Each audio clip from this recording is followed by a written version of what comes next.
సర్వలోక నివాసులారా, దేవుని గురించి సంతోష గీతం పాడుడి, ఆయన నామ ప్రభావము కీర్తించుడి.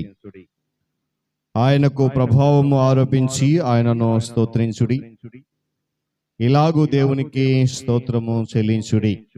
ప్రియా దేవుని సంఘమా, మనమందరం కూడా నిలిచుండి ఆంధ్ర క్రైస్తవ కీర్తన పుస్తకం నుండి 618వ స్తుతి గీతము పాడుట ద్వారా మన ఈ ఆరాధన క్రమాన్ని ప్రారంభించుకుందాం. మనమున్న స్థలంలోనే లేచి నిల్చుని ఆంధ్ర క్రైస్తవ కీర్తన పుస్తకం నుండి 618వ స్తుతి కీర్తన పాడుతూ ఆరాధన ప్రారంభించుకుందాం. పితృ పుత్ర శుద్ధాత్మాలై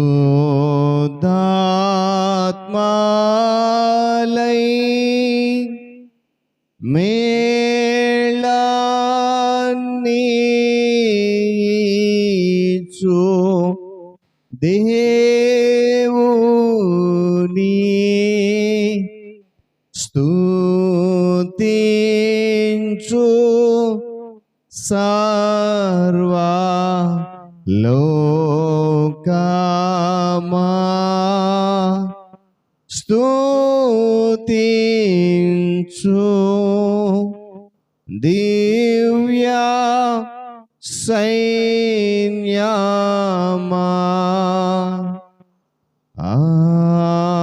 ఆమేన్.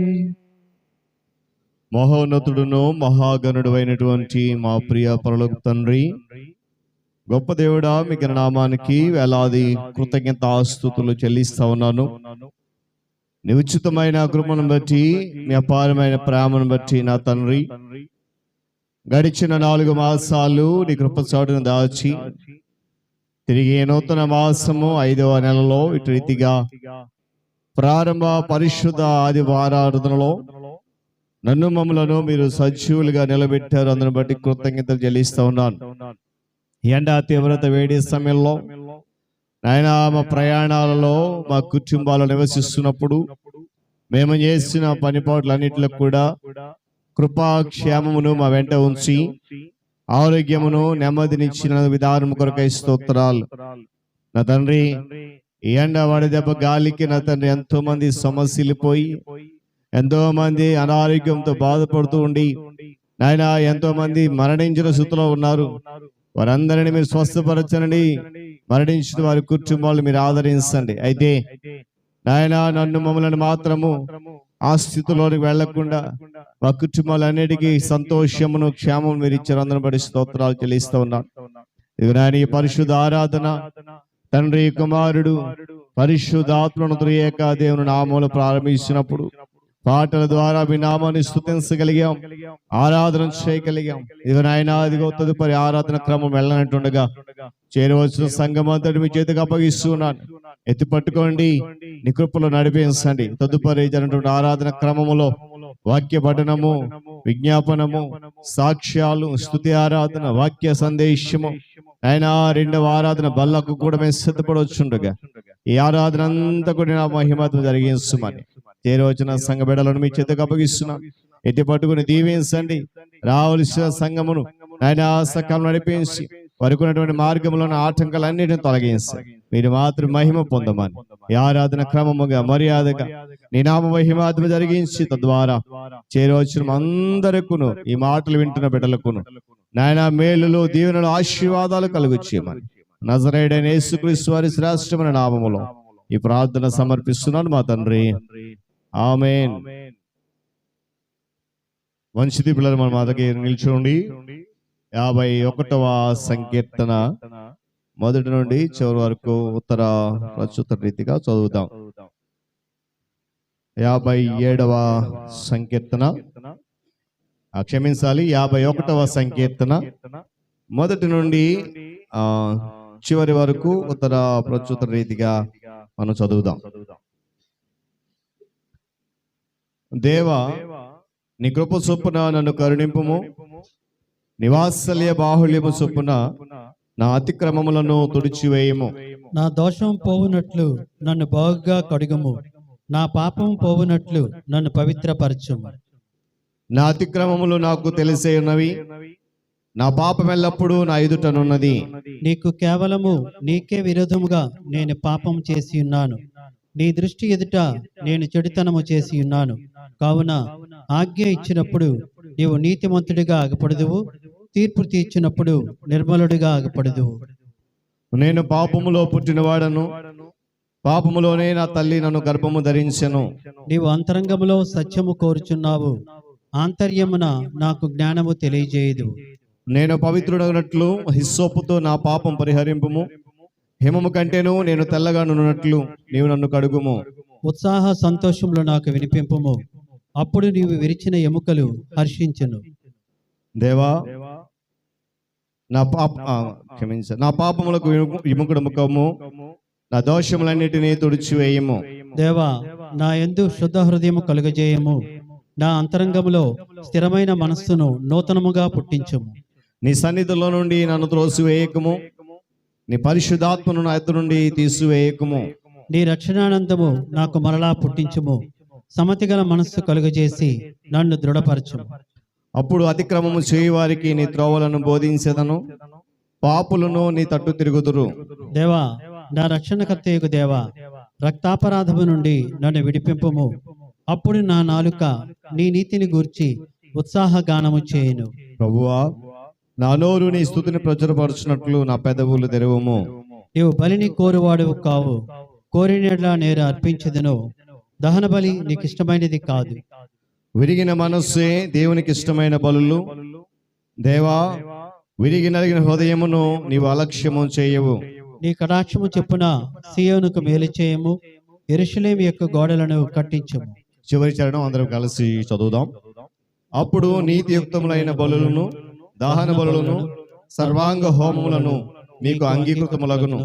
అప్పుడు జనులు నీ బలిపీఠము మీద కోడెలు నర్పించెదరు. దేవుడు తన పరిశుద్ధ వాక్యాన్ని మనందరి కొరకు దీవించును గాక. ప్రియులారా, మనం అందరం తిరిగి నిల్చుండి ఆంధ్ర క్రైస్తవ కీర్తన పుస్తకం నుండి 33వ పాట, యెహోవా గద్దె ముందట. ఆంధ్ర క్రైస్తవ కీర్తన పుస్తకం నుండి 33వ పాట. యెహోవా గద్దె ముందట జనంబు లారబ్రోకుడి. యెహోవా గద్దె ముందట జనంబు లారబ్రోకుడి. యెహోవా దేవుడే సుమి సృజింప జంపకర్తాయే, సృజింప జంపకర్తాయే. యెహోవా గద్దె ముందట జనంబు లారబ్రోకుడి. స్వశక్తి చేతనాయనే మమున్ సృజించే మాటిచే. స్వశక్తి చేతనాయనే మమున్ సృజించే మాటిచే. భ్రమించు గొర్రె రీతిగా దప్పంగా మళ్ళీ చేర్చేను, దప్పంగా మళ్ళీ చేర్చేను. యెహోవా గద్దె ముందట జనంబు లారబ్రోకుడి. సుకీర్తి పాడి గుంపులై ప్రసిద్ధి చేతుమాయనన్. సుకీర్తి పాడి గుంపులై ప్రసిద్ధి చేతుమాయనన్. జగత్తు వేయి నోళ్ళతో స్తుతించు దివ్యమౌధ్వనిన్, స్తుతించు దివ్యమౌధ్వనిన్. యెహోవా గద్దె ముందాట జనంబు లారబ్రోకుడి ప్రభుత్వ ముండునంతకున్ అగున్ని ప్రేమ నిత్యము ప్రభుత్వ ముండునంతకున్ అగున్ని ప్రేమ నిత్యము చిరంబు నీదు సత్యము వసించు నెల్లకాలము వసించు నెల్లకాలము యెహోవా గద్దె ముందాట జనంబు లారబ్రోకుడి యెహోవా గద్దె ముందాట జనంబు లారబ్రోకుడి. దయచేసి అందరం కూర్చుందాం. హల్లెలూయా చెప్పాలి గట్టిగా, హల్లెలూయా హల్లెలూయా. చాలా సంతోషం పిల్లల దేవుడు మరలా ఎటు రీతిగా 5వ నెలలో ప్రారంభ ఆదివారం ప్రభు సన్నిధిలో చేరి ఆయన నామాన్ని స్తుతించగలిగేటువంటి ఓ శ్రేష్టమైన సమయాన్ని, అనుకూల సమయాన్ని మనందరి జీవితంలో ఆయన అనుగ్రహించినటువంటి విధానాన్ని బట్టి ప్రభు పరిశుద్ధ నామానికి మహిమ ఘనత ప్రభావములు చెల్లును గాక. మరి సమయంలో నేటి పరిశుద్ధ దినములో ధ్యానము చేయడానికి దేవుని వాక్యాన్ని మనము చదువుదాం. పరిశుద్ధ గ్రంథంలో నుండి అపోస్తుడైన పౌలు రోమీలకు రాసిన పత్రిక 5వ అధ్యాయము 6వ వచనం నుండి 11 వచనాల గల భాగాన్ని మనము చదువుదాం. అపోస్తుడైన పౌలు రోమీలకు రాసిన పత్రిక 5వ అధ్యాయము 6వ వచనం నుండి 11 వచనాల గల భాగాన్ని ఇది నా ధ్యాన వాక్యంగా మనము చదువుదాం. ఈ వాక్య భాగాన్ని సహోదరి రోజా చదివి వినిపిస్తారు. తదుపరి ప్రియులు తల్లి గారు లలిత కుమారి బెహ్రా గారు మనల్ని విజ్ఞాపన ప్రార్థనలో నడిపిస్తారు. పేరట అందరికీ వందనాలండి. ఈ రోజు కోసం ఏర్పాటు చేయబడిన వాక్య జ్ఞానం రోమీలకు రాసిన పత్రిక 5వ అధ్యాయం 6 నుంచి 11 వచనాలండి. ఇలా రాయబడింది. ఎలయనగా మనం ఇంకా బలహీనులమై ఉండగా క్రీస్తు యుక్త కాలమున భక్తిహీనుల కొరకు చనిపోయాను. నీతిమంతుని కొరకు సహితము ఒకడు చనిపోవట అరుదు. మంచివాని కొరకు ఎవడైనా ఒకవేళ చనిపోవా తెగింపవచ్చును. అయితే దేవుడు మన ఎడల తన ప్రేమను వెల్లడిపరుచుచున్నాడు. ఎట్లనగా మనం ఇంకనూ పాపులమై ఉండగానే క్రీస్తు మన కొరకు చనిపోయాను. కాబట్టి ఆయన రక్తము వలన ఇప్పుడు నీతిమంతులుగా తీర్చబడి మరింత నిశ్చయముగా ఆయన ద్వారా ఉగ్రత నుండి రక్షింపబడుదుము. ఎలయనగా శత్రువులమై ఉండగా ఆయన కుమారుని మరణము ద్వారా మనము దేవునితో సమాధానపరచబడిన ఎడల సమాధానపరచబడిన వారమై ఆయన జీవించుట చేత మరీ నిశ్చయముగా రక్షింపబడుదుము. అంతేకాదు మన ప్రభు అయిన యేసుక్రీస్తు ద్వారా మనము దేవుని యందు అతిశయపడుచున్నాము. ఆయన ద్వారానే మనం ఇప్పుడు సమాధాన స్థితి పొంది ఉన్నాం. దేవునికి ప్రార్థన చేసుకుందామండి.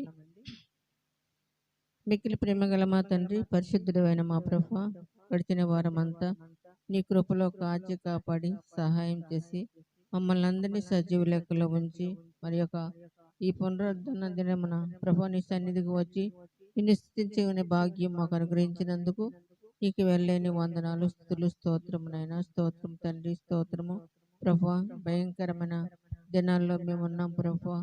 నీ వాక్యాన్ని ప్రతి దినం వింటూ కూడా ప్రభువా మేము అజాగ్రత్తగా జీవిస్తున్నందుకు మమ్మల్ని క్షమించమని నీ సన్నిధిలో ప్రార్థన చేస్తున్నాను ప్రభువా. మేము ఈ లోకంలో ఉన్నప్పుడు నిన్ను ఎరిగిన బిడ్డలుగా, క్రీస్తు బిడ్డలుగా మేము క్రైస్తవులమని చెప్పుకొనచ్చు ప్రభువా.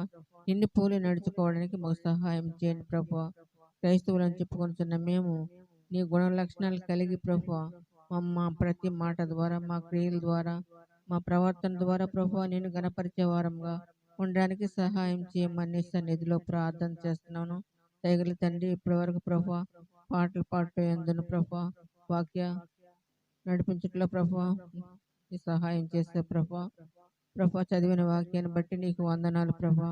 వాక్యాన్ని బట్టి ప్రభువా నీ బిడ్డ వాక్యం ప్రభువా మాకు వాక్యం చెప్పని ఏంటండగా ప్రభువా మేము శ్రద్ధగా విని దాన్ని గ్రహించే మనసు అనుగ్రహించమని, ఈ వాక్యానుసారంగా జీవించే భాగ్యము మాకు అనుగ్రహించమని నీ సన్నిధిలో ప్రార్థన చేస్తున్నాం. మా సంఘస్థులందరినీ మీరు కాచి కాపాడుతున్న విధానం బట్టి నీకు వందనాలు ప్రభా. ఎండలు చాలా భయంకరంగా ఉన్నావు తండ్రి ప్రభా. ముసలి వారు రావడానికి చాలా కష్టము తండ్రి ప్రభా. నీ కృపలో వారిని కాచి కాపాడమని నీ సన్నిధిలో ప్రార్థన చేస్తున్నాను ప్రభా. అయినా యవనస్తులను, చిన్న బిడ్డలను, వృద్ధాప్యంలో ఉన్న వారిని ప్రభా నీ కృపలో కాచి కాపాడమని నీ సన్నిధిలో ప్రార్థన చేస్తున్నాను ప్రభా. నిన్ను ప్రేమించి కూడి వచ్చిన ప్రతి ఒక్క బిడ్డను మీరు దీవించి ఆశీర్వదించండి. ఇంకా రావాల్సిన బిడ్డలు కూడా త్వరగా వచ్చి ప్రభా నీ సన్నిధిలో ప్రభా నిన్ను స్తుతించే భాగ్యం అనుగ్రహించమని నీ సన్నిధిలో ప్రార్థన చేస్తాను. దయగల తండ్రి, ప్రేమగల మా ప్రభా, ప్రయాణంలో ఉన్న వారిని కూడా మీరు దీవించి ఆశీర్వదించండి. పరీక్షలు రాయుతున్న బిడ్డలు మీరు నీ కృపలో కాచి కాపాడి వారి ప్రభు మంచిగా రాయడానికి ప్రభా నీ ఆలోచన శక్తి వారికి అనుగ్రహించమని, నీ జ్ఞానం అనుగ్రహించమని సన్నిధిలో ప్రార్థన చేస్తాను.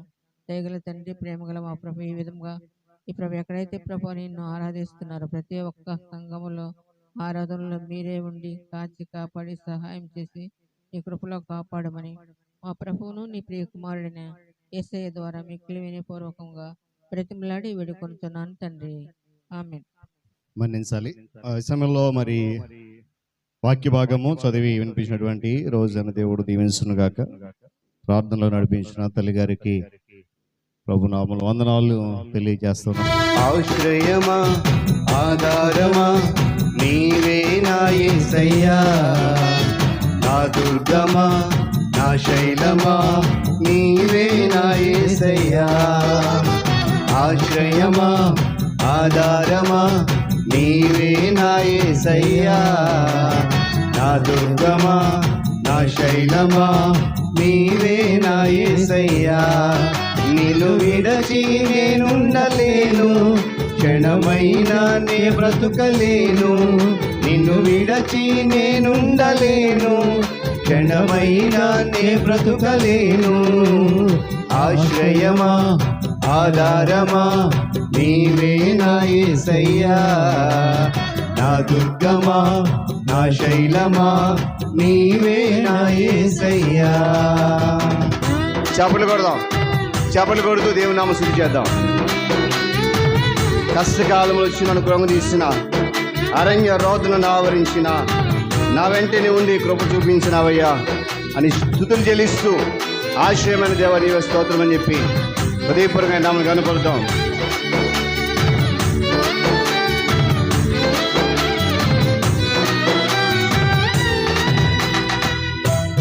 చేపలు కొడదాం, చేపలు కొడదాం.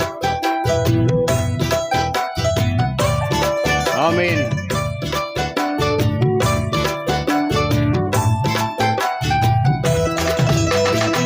కష్టకాలములు నన్ను కృంగదీసినను, అరణ్య రోదనలు నన్ను ఆవరించినను. కష్టకాలములు నన్ను కృంగదీసినను, అరణ్య రోదనలు నన్ను ఆవరించినను. నా వెంటే నీ ఉండినావు, నీ కృపను చూపించినావు. నా వెంటే నీ ఉండినావు, నీ కృపను చూపించినావు. ఆశ్రయమా, ఆధారమా, నీవే నా యేసయ్యా. నా దుర్గమా, నా శైలమా, నీవే నా యేసయ్యా. చెబుదామయ్యా, భక్తిహీనుల మీద పొర్లిపడినప్పటికీ, శత్రు సైన్యములు నన్ను చుట్టుముట్టిన, నా వెంటనే ఉండి కాపాడి రక్షించిన దేవా నీకే స్తుతులు దేవా. హృదయంగా చప్పట్లు కొడుతూ ఎవరు దయచేసి అనాలోచన ఉండవద్దు, సంతోషంగా ఉత్సాహంతో ఆయన నామను స్తుతి చేద్దాం. హల్లెలూయా.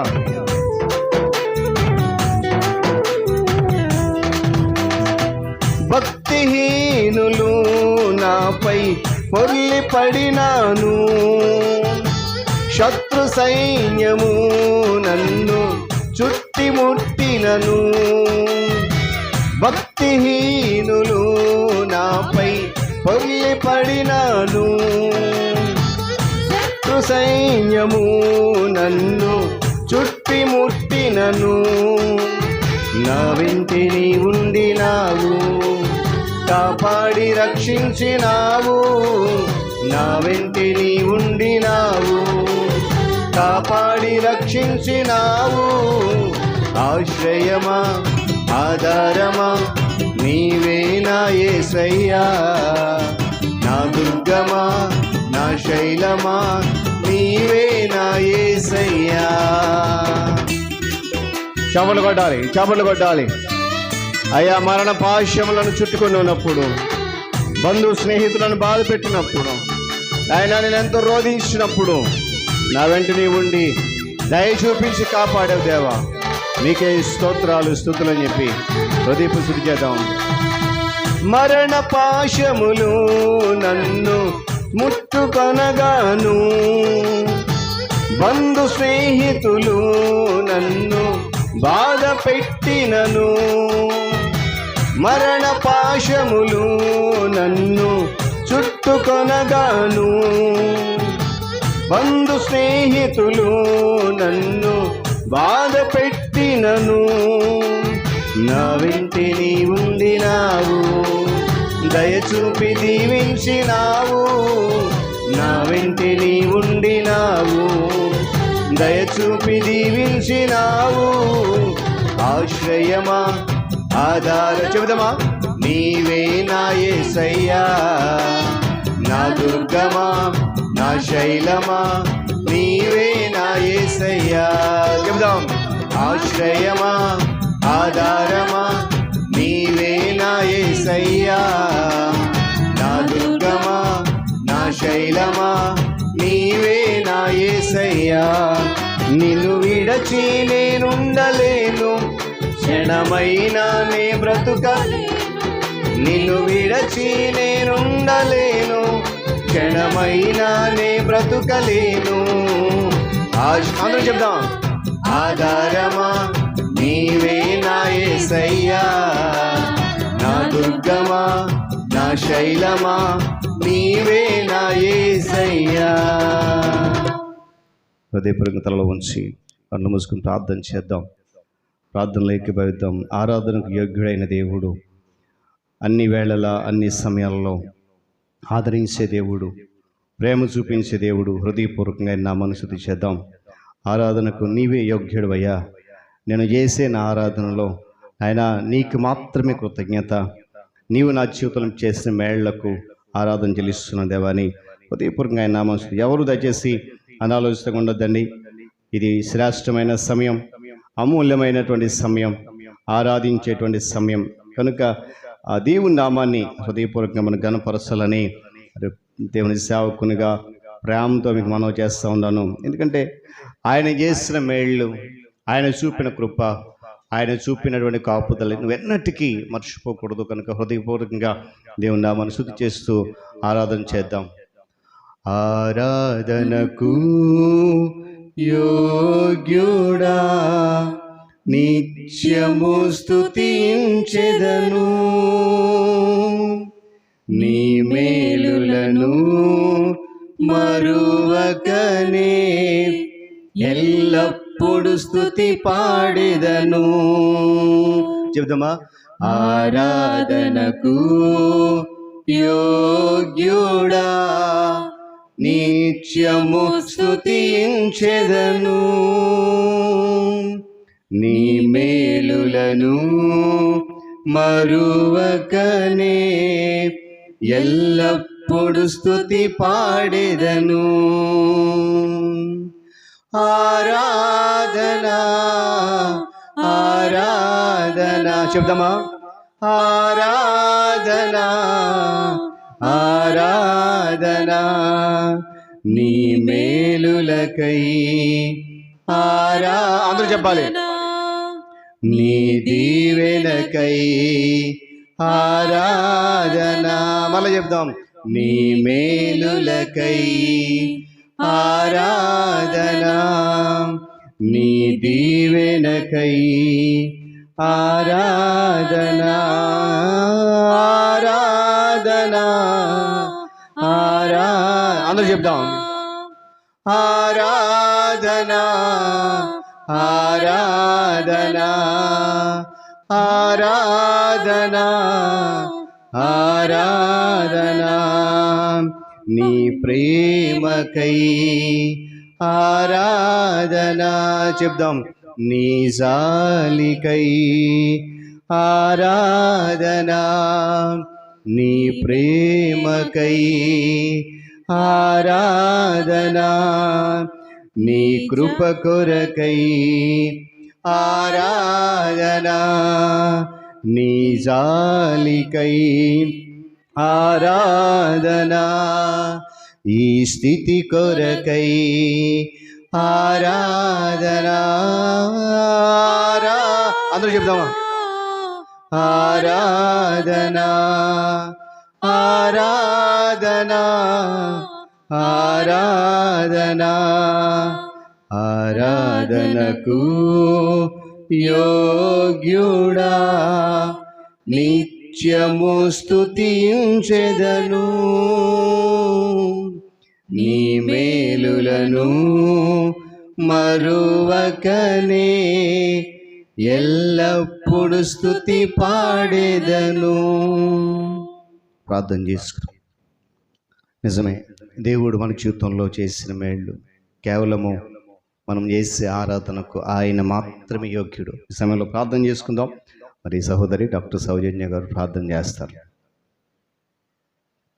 మమ్మల్ని ఆత్మీకులుగా ప్రేమించిన మా దయగల తండ్రి, గడిచిన కాలం అంతా కాపాడి నీకు రెక్కల కింద భద్రపరిచి తండ్రి, ఈ యొక్క సమయం వరకు నైనా మమ్మల్ని నడిపించిన విధానాన్ని బట్టి నీకు వందనములు, స్తోత్రములు, స్తుతులు చెల్లించుకుంటున్నాం తండ్రి. దేవ మమ్మల్ని అందరినైనా సజీవ లెక్కలో ఉంచారు. నీకు వందనములు, స్తోత్రములు, స్తోత్రములు, స్తోత్రములయ్యా. దేవ యొక్క విశ్రాంతి దినమున తండ్రి నీ యొక్క సన్నిధికి వచ్చి తండ్రి నీకు ఆరాధనలోనైనా పాలు పంపులు పొందుకున్నటకు మీరు ఇచ్చిన అవకాశాన్ని బట్టి నీకు వేలాది వందనములు, స్తోత్రములు, స్తోత్రములు, స్తోత్రములు చెల్లించుకుంటున్నామయ్యా.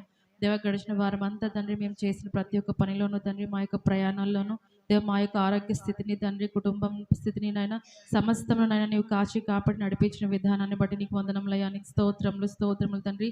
దేవ మా జీవితాల పట్లనైనా నీవు చేసిన ప్రతి ఒక్క మేలును బట్టి వేలాది వందనములు, స్తోత్రములు చెల్లించుకుంటున్నాం తండ్రి. దేవ ఇంతవరకు చేసిన ఆరాధనలనైనా నీవు ఉన్నావని మేము నమ్ముచున్నాం తండ్రి. నీకు స్తోత్రములు, స్తోత్రములు, స్తోత్రములు చెల్లించుకుంటున్నాం తండ్రి. ఆరాధనకు యోగ్యుడైన దేవానికి వందనములు, స్తోత్రములు, స్తోత్రములు తండ్రి. దేవ సర్వ సృష్టి కూడా నీ యొక్క మహిమను ప్రచురపరచిన తండ్రి. దేవ యేసే మేము కూడా తండ్రి నేను స్తుతించి ఘనపరచుండగా తండ్రి మా యొక్క ఆరాధనను నీవు స్వీకరించమని వేడుకుంటున్నాం. అయానికి స్తోత్రములు, వందనములు తండ్రి. దేవ ఇంతవరకు జరిగిన ఆరాధన కార్యక్రమంలో మీరు తోడుగా ఉన్నారు, నీకు వందనములు తండ్రి. దేవనైనా జరగబోచిన ఆరాధన అంతట్లో మీరు తోడుగా ఉండండి తండ్రి. మరి ముఖ్యంగా నైనా మేము వాక్యాన్ని వినుటకు తండ్రి ప్రిపేర్ అవుతుండగా తండ్రి మా యొక్క హృదయములు నీవే తెరవమని వేడుకుంటున్నాం తండ్రి. దేవ ధ్యాస అంతా తండ్రి నీకు వాక్యం పైన ఉంచి తండ్రి.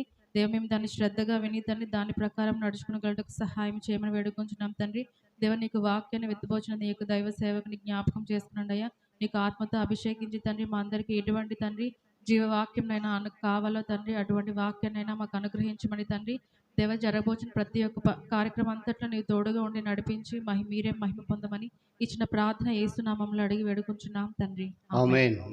దయచేసి అందరూ నిశ్శబ్దం కూర్చుందాం. దేవుని పరిశుద్ధ నామమునకు మహిమ కలుగును గాక. హల్లెలూయా. చెప్పాలి గట్టిగా, హల్లెలూయా, హల్లెలూయా. చాలా సంతోషం ప్రియులరా. మరి దేవుడు తన మహాకృపను బట్టి 4 మాసాలు మనందరిని కూడా ఆరోగ్యము, క్షేమము, నెమ్మదినిచ్చి తిరిగి ఇటు రీతిగా 5వ మాసములో ఈ మొదటి పరిశుద్ధ ఆరాధనలో మనమంతా కూడా ఆయన పాద సముఖములో చేరి ఆయన నామాన్ని స్తుతించడానికి, ఆరాధించడానికి ప్రభు మనకి ఇచ్చినటువంటి శ్రేష్టమైన అమూల్యమైన సమయాన్ని బట్టి దేవాది దేవునికే సమస్త ఘనత, మహిమ, ప్రభావములు కలుగునుగాక. చేరవచ్చిన మీ అందరికీ, సంఘ నాయకులకు, విశ్వాసులకు ప్రభువును రక్షకుడైన యేసే నామములో శుభాలు తెలియజేస్తూ ఉన్నాను. దేవుని వాక్యాన్ని ధ్యానం చేద్దాం. చదవబడినటువంటి వాక్య భాగం రోమీయులకు రాసిన పత్రిక 5వ అధ్యాయము 6వ వచనం నుండి 11 వచనాలు మన మధ్యలో చదవబడ్డాయి, మనం విన్నాం. ఒకవేళ మీలో ఎవరైనా సమయంలో రాలేని పక్షంలో నూతన నిబంధన గ్రంథములో 136వ పేజీలో ఆ మాటలు రాయబడి ఉన్నాయి. దయచేసి బైబిల్స్ తెరచి మీ దగ్గర పెట్టుకోండి. బైబిల్స్ తిరగేయొద్దు. చాలా శ్రేష్టమైన మాటలు ఈ భాగంలో నుండి మనము ధ్యానం చేద్దాం. ప్రాముఖ్యంగా ఈ భాగము మనకు తెలియజేస్తున్నటువంటి అంశం ఏంటంటే విశ్వాసుల యొక్క నిరీక్షణకు దేవుని ప్రేమలో స్థిరమైన పునాది అనేటువంటి విషయాన్ని ఈ భాగం మనకు తెలియజేస్తూ ఉంది. ఈ వచ్చిన యొక్క సారాంశం ఏంటంటే అంతిమ రక్షణ, ముక్తి స్థితి యొక్క నిశ్చయత. వీళ్ళ మనము విశ్వాసులము కాకముందు లేక దేవుని యొక్క సన్నిధిలోనికి క్రీస్తు చెంతకు రాకముందు, క్రీస్తుని స్వరక్షకునిగా అంగీకరించక ముందు మన స్థితి ఏంటి అనేది ఇక్కడ వర్ణించడానికి పౌలు 3 భాగాలు లేక 3 మాటలు ఉపయోగించిన సందర్భాన్ని ఈ భాగంలో మనం చూస్తాం. ఏంటి ఆ 3 భాగాలు అంటే, మొదటిది విశ్వాసులటండి బలము లేని స్థితిలో ఉన్నారట. జాగ్రత్త గమనించాలన్న మాటలో విశ్వాసులకు లేక వారి నిరీక్షణకు దేవుని ప్రేమలో స్థిరమైన పునాది ఉంది. ఆ పునాదిలో లేక పునాది మీద మనం నిలబడాలి అంటే మనకున్న స్థితి ఏంటనేది మనం గ్రహించగలగాలి. అందుకే పౌలు వాడిన 3 మాటలు ఏంటనంటే, ఒకటి బలము లేని స్థితిలో ఉన్నారు విశ్వాసులు, రెండవది భక్తిహీనులుగా ఉన్నారు, మూడవది పాపులుగా ఉన్నారు. ఆ వర్ణిస్తూ మరొక మాటను ఆయన దానికి యాడ్ చేశాడు. ఏంటంటే 10వ వచనంలో కలుపుతూ విరోధులు అనే మాట లేక శత్రువులు. వేరే మాటలు చెప్పాలంటే సహజంగా మానవుని యొక్క స్వభావం కానీ మానవుని యొక్క ఆలోచన కానీ పూర్తిగా చెడ్డది అని దేవుని వాక్యము చాలా స్పష్టంగా రాయబడింది. ఆదికాండములో 8వ అధ్యాయము 12వ వాక్యంలో ఒక చక్కటి మాట రాయబడింది. చూడండి, చదువుదామా. ఆదికాండము 8వ అధ్యాయము 2వ వచనం, క్షమించాలి 12వ వచనం.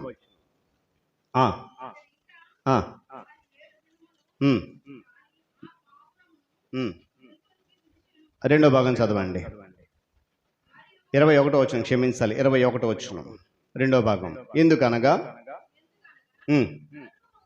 జాగ్రత్త గమనించాలి. పౌలు ఈ మాటలు ఎందుకు వాడాడు అనేటువంటి విషయాన్ని కనుక గమనిస్తే, ప్రతి మనిషి కూడా సహజంగా చెడ్డ మనస్తత్వం గలవాడు. ఇది లేక ఈ చెడ్డ మనస్తత్వం అనేది, ఈ చెడు ఆలోచన అనేది ఇప్పటికిప్పుడే పుట్టింది కాదు. అనాది కాలంలోనే దేవుని సంకల్పానికి అనుగుణంగా మానవుడు చేసేటువంటి తప్పిదలన్నిటిని బట్టి అక్కడ జ్ఞాపకం చేస్తున్న మాట, ఎందుకనగా నరుల హృదయాలోచన వారి బాల్యము నుండి చెడ్డది. చాలండి. ఎప్పటి నుంచి అంట చెప్పాలి ఎప్పటి నుంచి అంట? మనిషి బాలుడిగా ఉన్నప్పటి నుండే. ఏమండి అంటే బాలుడు అంటే పురుషులకు మాత్రమే కాదండి, బాలికలకు కూడా.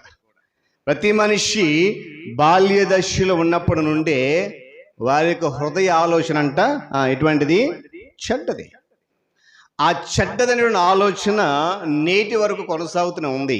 అందుకనే మనం చదివిన వాక్య భాగంలో పౌలు వాడిన మాటలు, బలహీనులుగా ఉన్నారు, భక్తిహీనులుగా ఉన్నారు, పాపములో ఉన్నారు, మరియు విరోధులుగా ఉన్నారు. ఎవరికి అంటే దేవునికి విరోధులుగా ఉన్నాడు మాట జ్ఞాపకం చేస్తున్నాడు. చూడండి, మనకు మనందరినీ కూడా సంరక్షించి కాపాడేటువంటి నిజమైన ఏకైక దేవుడు ఉన్నాడు. ఉన్నా కూడా ఆయనను మనం మన యొక్క పాపాలు ఆయన సముఖానికి మనం వెళ్లకుండా మన పాపాలు ఏం చేస్తాం? అడ్డుకుంటూ ఉంటాయి. అందుకనే ప్రతి మనిషికి అంటండి దేవుని యొక్క రక్షణ, దేవుని యొక్క సన్నిధి, దేవునికి వాక్యం కంటే కూడా ఆ మనిషి చేసే పాపాలు ఎక్కువ ఇష్టమట. కాబట్టి ఆయనను ఏ మనిషి కూడా అంత స్వతహాగా కోరుకోవట్లేదట.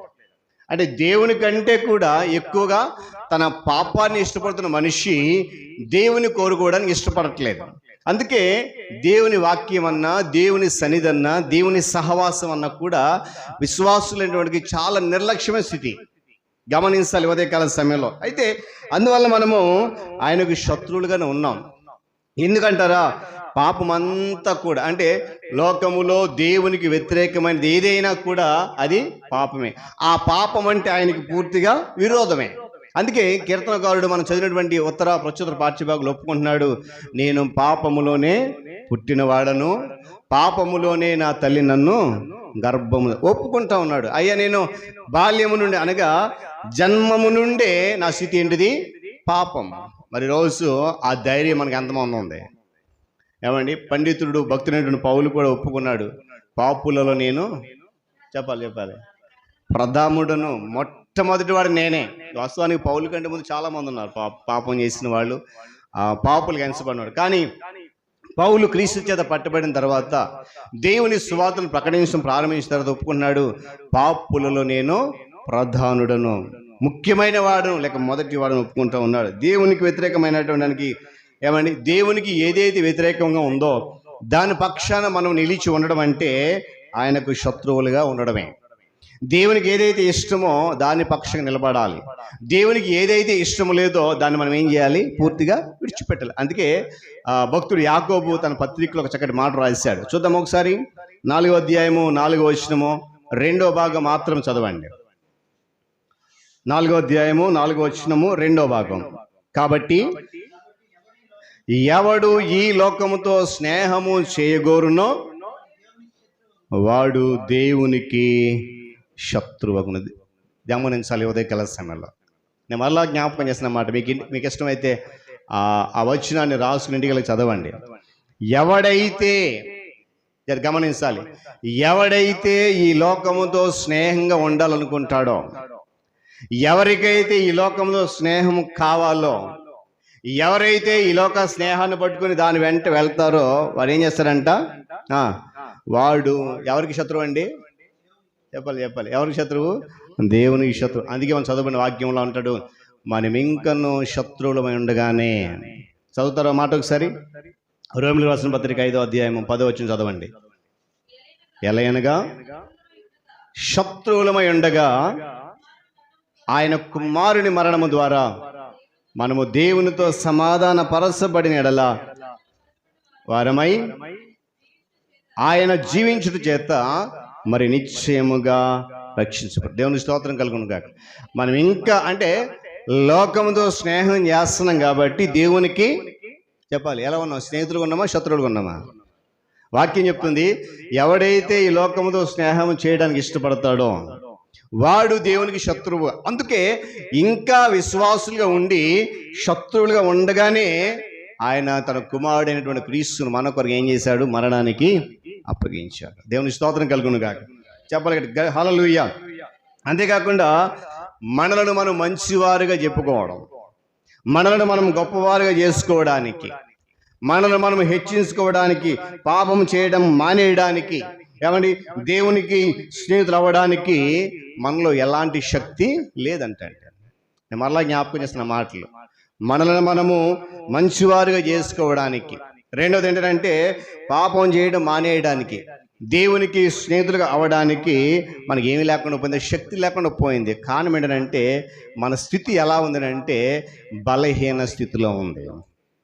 ఏ విషయంలో బలహీనులు? మనం ఆరోగ్య విషయంలో బలహీనులు అంటారా?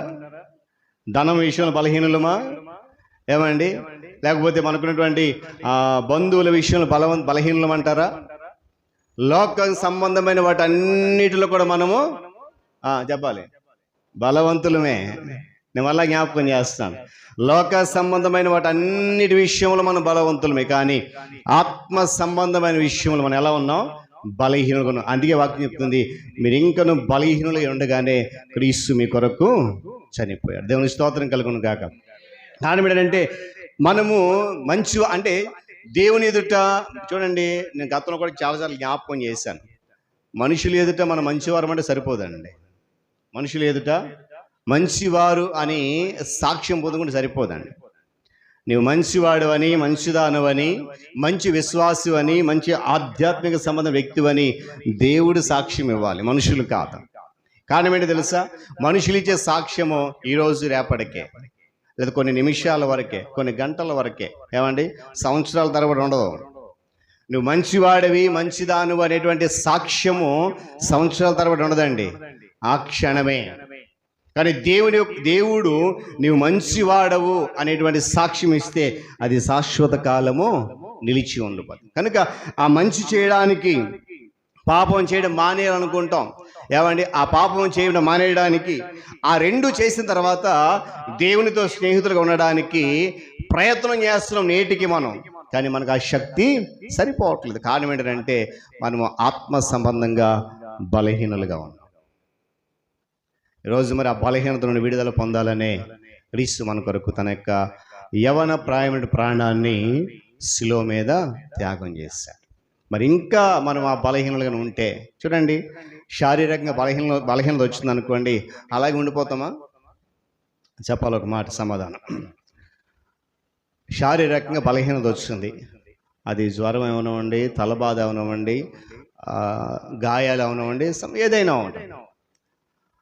ఆ శరీర గాయాలు తగిలినప్పుడు, బలహీనలుగా ఉన్నప్పుడు వాటిని అలాగే విడిచిపెట్టేస్తామా? ఓన్లీ తగిలిందిలే దెబ్బ, ఓన్లీ జ్వరం వచ్చిందిలే, తలనొప్పి ఉండకుండా ఊరుకోం. అది ఏ విధంగా తగ్గించుకోవాలో ప్రయత్నం చేస్తాం. ఆ వచ్చిన బలహీనత ఎప్పటికైనా అంటే ఆ రోజుకో లేదా రేపటికో మరొక దిన తగ్గిపోవాలని చాలా రకాల ప్రయత్నాలు చేస్తాం. అది తగ్గిపోయిన తర్వాత మరలా ఆ తగిలిన గాయం గురికి వచ్చిన బలహీనత మనకు జ్ఞాపకం ఉండదు. మరి అలాంటప్పుడు ఆత్మ సంబంధ విషయం బలహీనంగా ఉన్నప్పుడు దాని కొరకు నువ్వు ఎలాంటి ప్రయత్నం చేస్తున్నావు? ఏమండి, లోక సంబంధంగా శారీరక బలహీనురాలుగా ఉన్నప్పుడు ఆ బలహీనతను పోగొట్టుకోవడానికి ఎన్నో రకాల ప్రయత్నాలు చేస్తున్నామే. మరి ఆత్మ సంబంధమైన బలహీన స్థితి కొరకు ఇటువంటి ప్రయత్నం చేస్తున్నాం మనం. ఏమండి అనొచ్చు మీరు, పాస్టర్ గారండి నేను బలహీనంగా ఉన్నప్పుడు ప్రభుత్వంలో మోకరించి ప్రార్థన చేస్తున్నానండి, ప్రభువా నా బలహీనం తొలగించు అని. అంటే ఆ క్షణము ఆ బలహీనం తొలగిపోవడానికే ప్రార్థన చేస్తున్నాం. కానీ ఆత్మీయ విషయాలన్నిటిలో బలహీనంగా ఉన్నానటువంటి విషయాన్ని మాత్రం మన క్షణము గుర్తించలేదు. అందుకే దేవునికి స్నేహితులుగా ఉండడానికి, దేవునితో దగ్గర సంబంధం చేసుకోవడానికి మనకు ఆ శక్తి సరిపోవట్లేదు. ఇది మనకు కష్టతరమే మాత్రమే కాదు, కానీ అసాధ్యం కూడా. బ్రతుకున్నంత కాలం మళ్ళా జ్ఞాపకం ఆ 3 విషయాలు: మంచివారుగా మారడానికి, పాపం మానేయడానికి, దేవునికి స్నేహితులు అవ్వడానికి ఇది కష్టతరం మాత్రమే కాదు, కానీ ఇది మనిషిగా మనం భూమి మీద బ్రతుకున్నంత కాలము అసాధ్యమే. కారణం ఏంటంటే ఆ బలహీన స్థితిని విడిచిపెట్టి ఫలవంతమైన స్థితికి వెళ్ళడానికి మనం ఏమాత్రం కూడా ఇష్టపడట్లేదు. అందుకొరకు వాక్యం చెప్తుంది, బలహీనులై ఉండగానే 6వ వచనం, ఏలయనగా మనం ఇంకను బలహీనులమై ఉండగా క్రీస్తు మన కొరకు చనిపోయాడు. గమనించాలి ఉదయకాల సమయంలో ప్రియ దేవుని సంఘం. కొన్నిసార్లు మనుషులు ఉపదేశించే ముక్తి మార్గాలు ఉంటాయి చాలా. మన దేశంలో విశేషమైన ప్రఖ్యాతి పొందినటువంటి మార్గాలు అంటే జ్ఞాన మార్గము, కర్మ మార్గము, భక్తి మార్గము. ఎంత అసాధ్యమో దీన్ని బట్టి మనము గ్రహించాలి. అయితే మనము చేయలేని దానిని దేవుడు చేశాడు.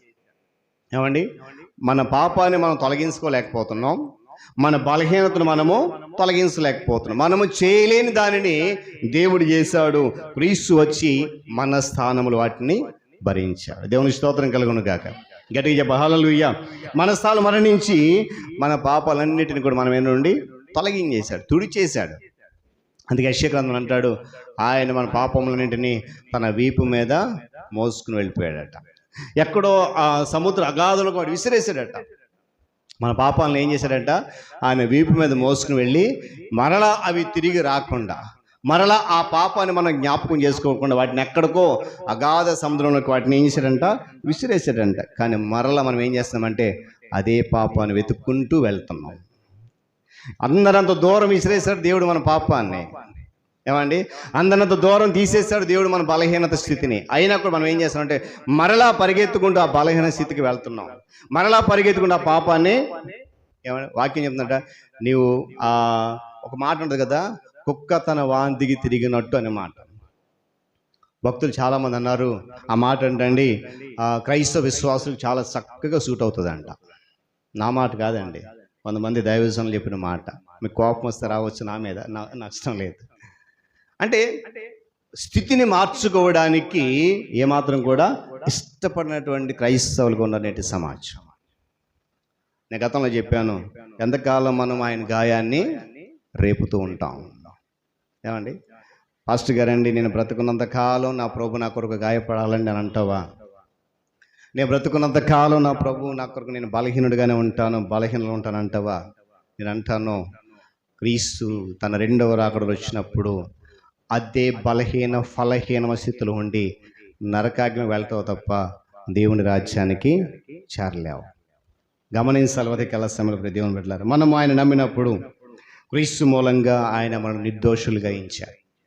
ఒకప్పుడు మనం దోషులమే, మన జీవితం అంతా కూడా దోషభరితమే. అందుకే యెషయా గ్రంథం అంటాడు, దోషభరితమైన ప్రజలారా మీకు శ్రమ. ఏమంటాడండి? ఆ దోషాన్ని తీసివేసి నిర్దోషులు లెక్కించాడు. మనలను తన స్నేహితులుగా చేసుకున్నాడు, తన కుమారులుగా తన కుమార్తెలు ఎన్నుకున్నాడు, ఏర్పాటు చేసుకున్నాడు. ఏమండి? మన అనుభవాన్ని ఆ దృక్పథాన్ని మొత్తం మార్చేశాడు. ఒకప్పుడు మన స్థితి ఏంటో మనకు తెలుసు, ఒకప్పుడు మనం ఎలా జీవించో మనకు తెలుసు. చూడండి ఒకసారి గత జీవితాన్ని, అనగా క్రీస్తులోనికి, నేను ప్రారంభ మాటలు అదే చెప్పాను, క్రీస్తులోకి రాకముందు, విశ్వాసం కాకముందు మన స్థితి ఒక్కసారి మనం జ్ఞాపకం చేసుకోండి. నేనంటే ఖచ్చితంగా ధైర్యం చెప్తాను, ఆ స్థితి కంటే ఈ స్థితి 100 రెట్లు గొప్పది. దేవుని స్తోత్రం కలుగును గాక. కాదా? చెప్పాలి, కాదంటారా? నువ్వు క్రీస్తును నమ్మకముందు, విశ్వాసం కాకముందు నీ స్థితి ఏంటో, ఇప్పుడు నీ స్థితి ఏంటో ఒకసారి ఆ రెండింటిని దగ్గర చూడు. ఏ స్థితి నీకు గొప్ప భాగ్యంగా కనబడుతుందో. నేనైతే ఖచ్చితంగా చెప్తాను, దేవుడు తన ప్రియకుమారుడి మరణం ద్వారా ఇప్పుడు ఇచ్చిన మన అనుభవ దృక్పథమే ఈరోజు మనం అనుభవించేటువంటి శ్రేష్టమైన జీవితం. దేవుని స్తోత్రం కలుగును గాక. అయినా కూడా మనం ఏం చేస్తున్నాం? ఇంకా ఆ బలహీన స్థితి వైపు చూస్తున్నాం. బలము గల దేవుడు బలవంతుడిగా మనం ఉంచడానికి ఇష్టపడుతుంటే మనం మాత్రం ఏం చేస్తున్నాం? మరలా ఆ బలహీన స్థితికి వెళ్ళిపో. దేవుడు మనం మొత్తాన్ని మార్చేశాడు. తన ఆత్మను మనలో ఉంచి మనలంటే ఒక నూతన సృష్టిగా చేశాడు. అందుకని అంటాడు కదా, పాతవి గతించెను. చెప్పాలి, చదవండి ఒక మాట. 2 కొరింథీ పత్రిక 5వ అధ్యాయం 17వ వచనం. చాలా శ్రేష్టమైన మాట చక్కగా రాశాడు అక్కడ. కాగా ఎవడైనను క్రీస్తునందున్న ఎడల వాడు నూతన సృష్టి. ఈ ఒక ప్రశ్న వేస్తాను నేను. ఇప్పుడు మనం అందరం కూడా కొన్ని సంవత్సరాలు, ఇంచుమించుగా ఒక 30 సంవత్సరాలు అనుకోండి. ఈ 30 సంవత్సరాల నుండి మనం ఎక్కడున్నాం? వరుసవాళ్ళలో ఉన్నామా? ఏమండి? కాగువాళ్ళలో ఉన్నామా? ఈ 25-30 సంవత్సరాలు ఎక్కడున్నాం మనం? క్రీస్తునందు ఉన్నాం కదా. స్తోత్రం చెప్పండి గట్టిగా, హల్లెలూయా. చూడండి, ఇంకా అనుమానమే. ఈ 25-30 సంవత్సరాలు మన విశ్వాసంలో మనం ఎక్కడున్నాం? చెప్పాలి, క్రీస్తునందు ఉన్నాం. మంచిదే. మరి నూతన సృష్టిగా మారామా? వాక్యం చెప్తుంది, కాగా ఎవడైనను క్రీస్తునందున్న ఎడల వాడు నూతన సృష్టి, పాతవి గతించెను, ఇదిగో క్రొత్తవాయెను. ఏమండి? సమస్తము క్రొత్తవాయింది కదా. మరి రోజు ఈ ఇన్ని సంవత్సరాల నీ విశ్వాస అనుభవంలో ఎప్పుడైనా నీలో నేను నూతన సృష్టి అనేటువంటి అనుభవం మనలోకి వచ్చిందా? యెషయా గ్రంథంలో దేవుడు ప్రవక్త అయిన యెషయా ఒక మాట రాయించాడు, నా సేవకుడు తన అనుభవ జ్ఞానము చేత అనే మాట రాశాడు. చదవండి ఒకసారి మాట. యెషయా గ్రంథము 53వ అధ్యాయం బహుశా 10వ వచనం అనుకుంటా. చదవండి ఒకసారి. తన అనుభవ జ్ఞానము చేత ఆ మాట ఉన్నది, అది మాత్రం చదవండి. 11వ వచనం 2వ భాగం.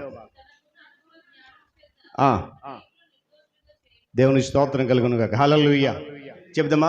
చూడండి, ఇంకా ఇక్కడ చూడండి, అక్కడ ఒక మాట ఉంది, నీతిమంతుడైన నా సేవకుడు జనుల దోషములను భరించి.